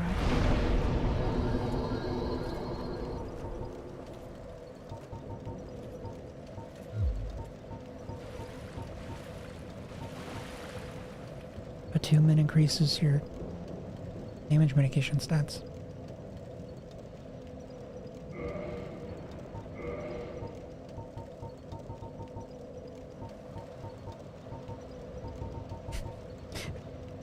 It just says defense. Doesn't actually explain the damage mitigation formula.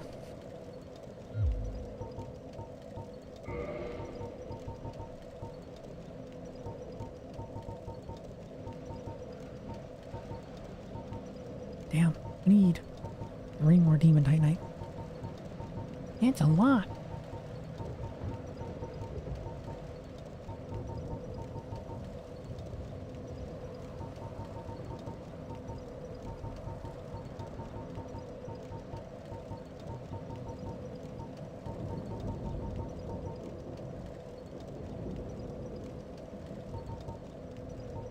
What am I looking for?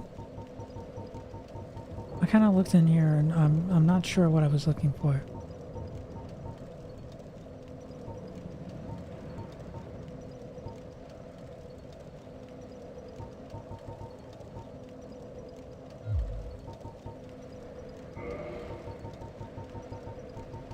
Maybe I meant to come in here?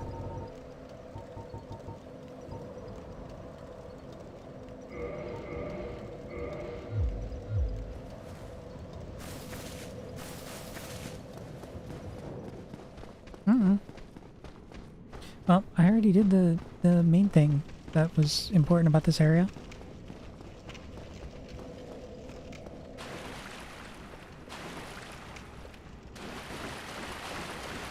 I don't know a Black Knight. That's a Silver Knight. No, that's a Black Knight. Wouldn't make any sense for a Silver Knight to be here.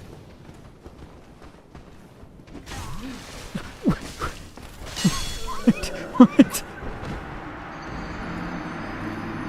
What do you mean?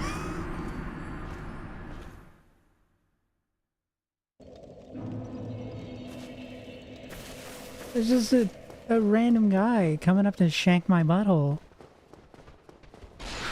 Craziness.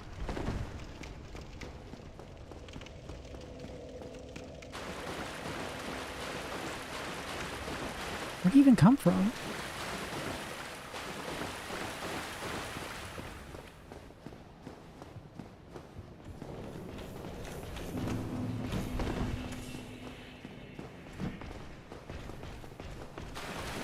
Yeah, where did he come from? Well,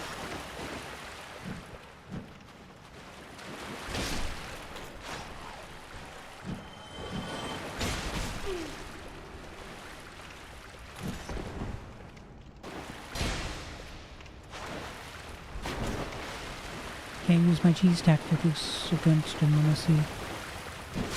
Oh, what?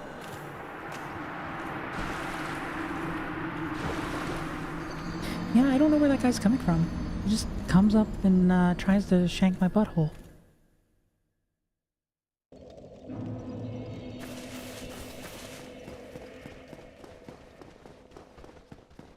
You know. Average British... Oh, this is where he's coming from. I'm walking right past this guy, and he's coming up, and he's trying to shank me. Trying to shank me from the rear.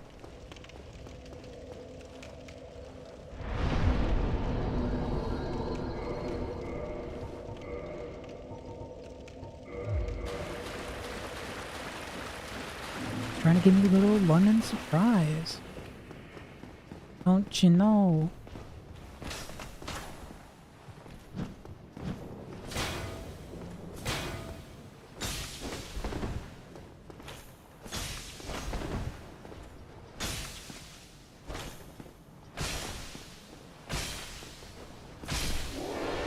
I'll just poke him.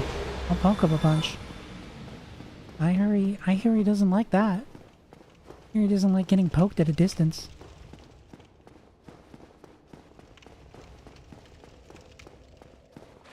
Oh yeah. You know our friend Oscar from the beginning of the game? He went hollow. The guy who's on the front of the box? This is him.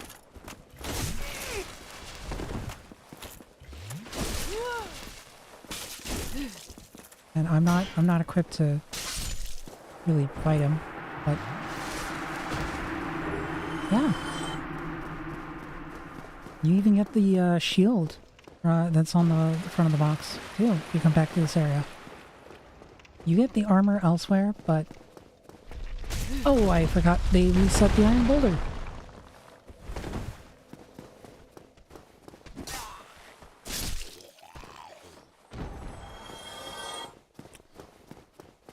That trick didn't get me the first time, but since I thought, oh yeah, why would it reset? Why would it be here?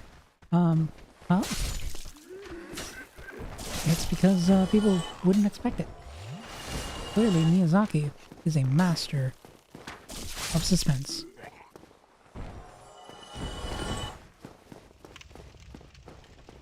I believe I have the key for this room.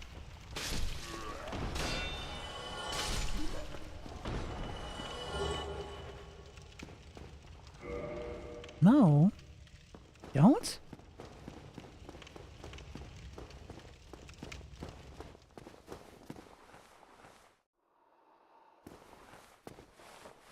What would that be then?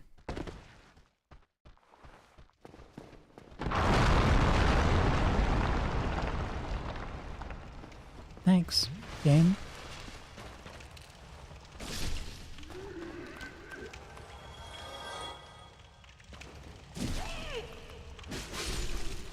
The average London citizens also decided to follow me down here. They're just so obsessed with stabbing me that they risked life and limb falling down the hole that I also fell down. Just to get the opportunity to shank me.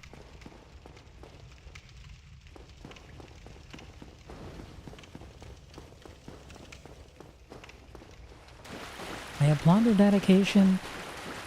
I just wish they would apply it in a better, more productive manner for society.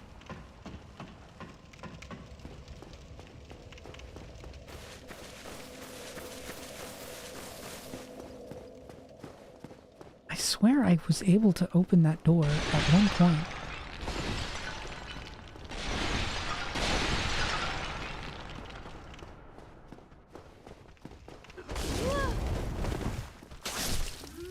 Average London residents when the beast hunts.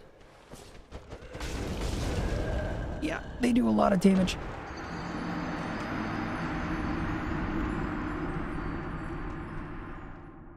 It's gonna be a thing that reoccurs in Bloodborne as well if I play it.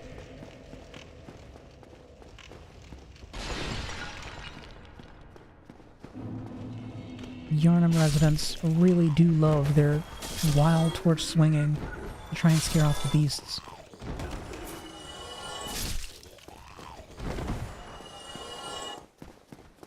Doesn't really work. It just doesn't really work. Doesn't really stagger them. Now I'm gonna curl up like a ball. And then I'm gonna go back. Violent tree.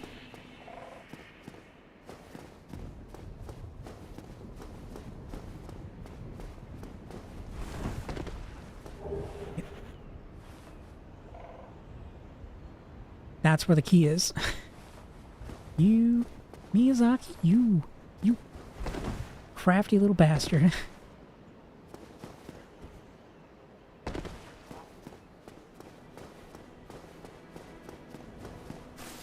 Fuck. Well, now I have to go back.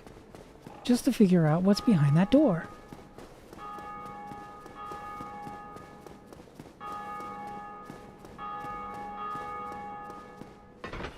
Man. This game's too good.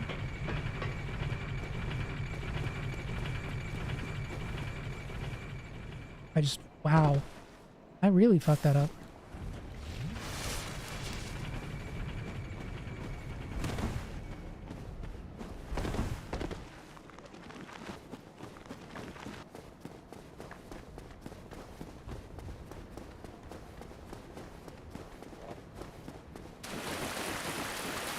Yeah, there's so many secrets around Firelink Shrine that, like, a new player probably wouldn't even think to try and get.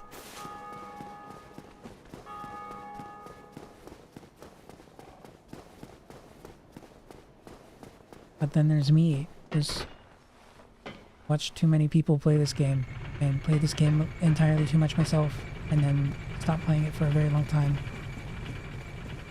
Then I forget everything that I learned. But then when I start to actually re-explore it, I'm like, oh my god, I forgot about this one minor detail that makes the game so much easier. Wait, how do you... What?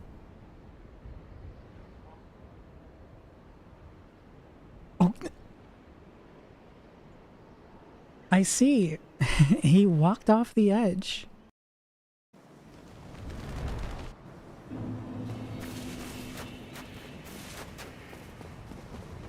Oh, and I didn't rest at a bonfire, so I don't have to worry about these guys. I do have to worry about the floor falling out from below me. Alright.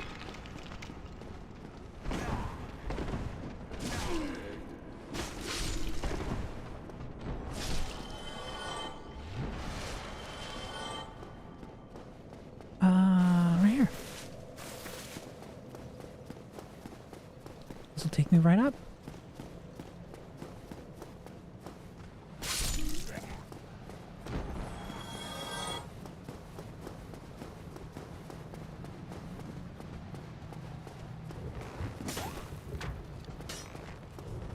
God, I can't wait until I can play a Dark Souls game with, like, pretty reliable,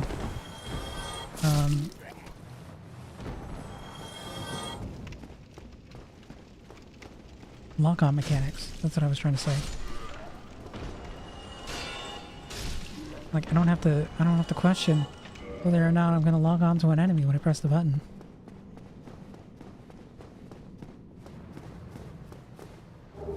Rusted iron ring. Oh, that's where I get that. Yeah, I was wondering where that was. Turns out, I just had to come back to Undata Asylum and grab the key so that I could come to the west wing. Huh. Neat. Definitely didn't suffer needlessly because of my lack of the rusted iron ring.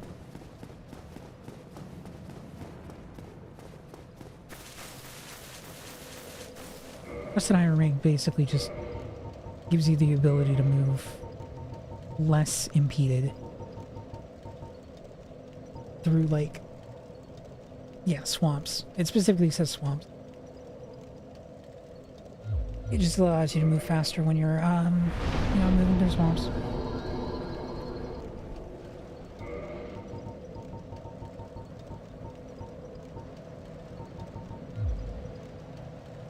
Okay.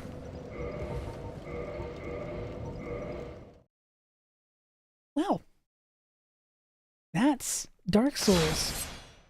I completed the game. I'm probably gonna come back later.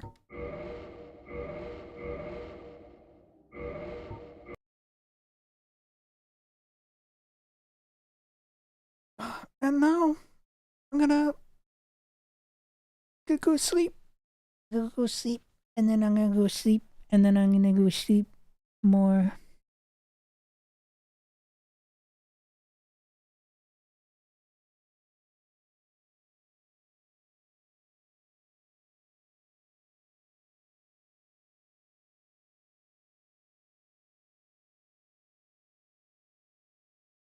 Hmm.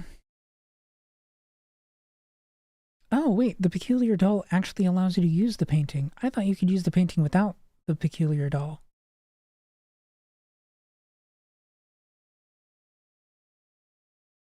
Huh. Well, anyways, I'm gonna go. It's been great, except when I was fighting Gwyn, but it's been great aside from that. And I'm I'm gonna I'm gonna go to sleep. Okay, good night. Sleep well. Mwah, mwah, mwah, mwah, mwah, right? Like, go to sleep, right? Like, go the fuck to sleep because it's your bedtime and something. I don't know. Anyways, bye bye. Mata ne. See you.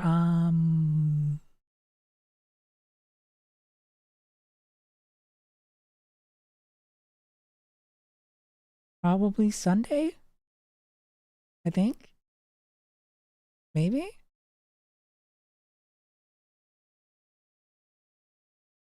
I'm not sure. I'll figure that out. Anyways, updates to come on Blue Sky. Bye.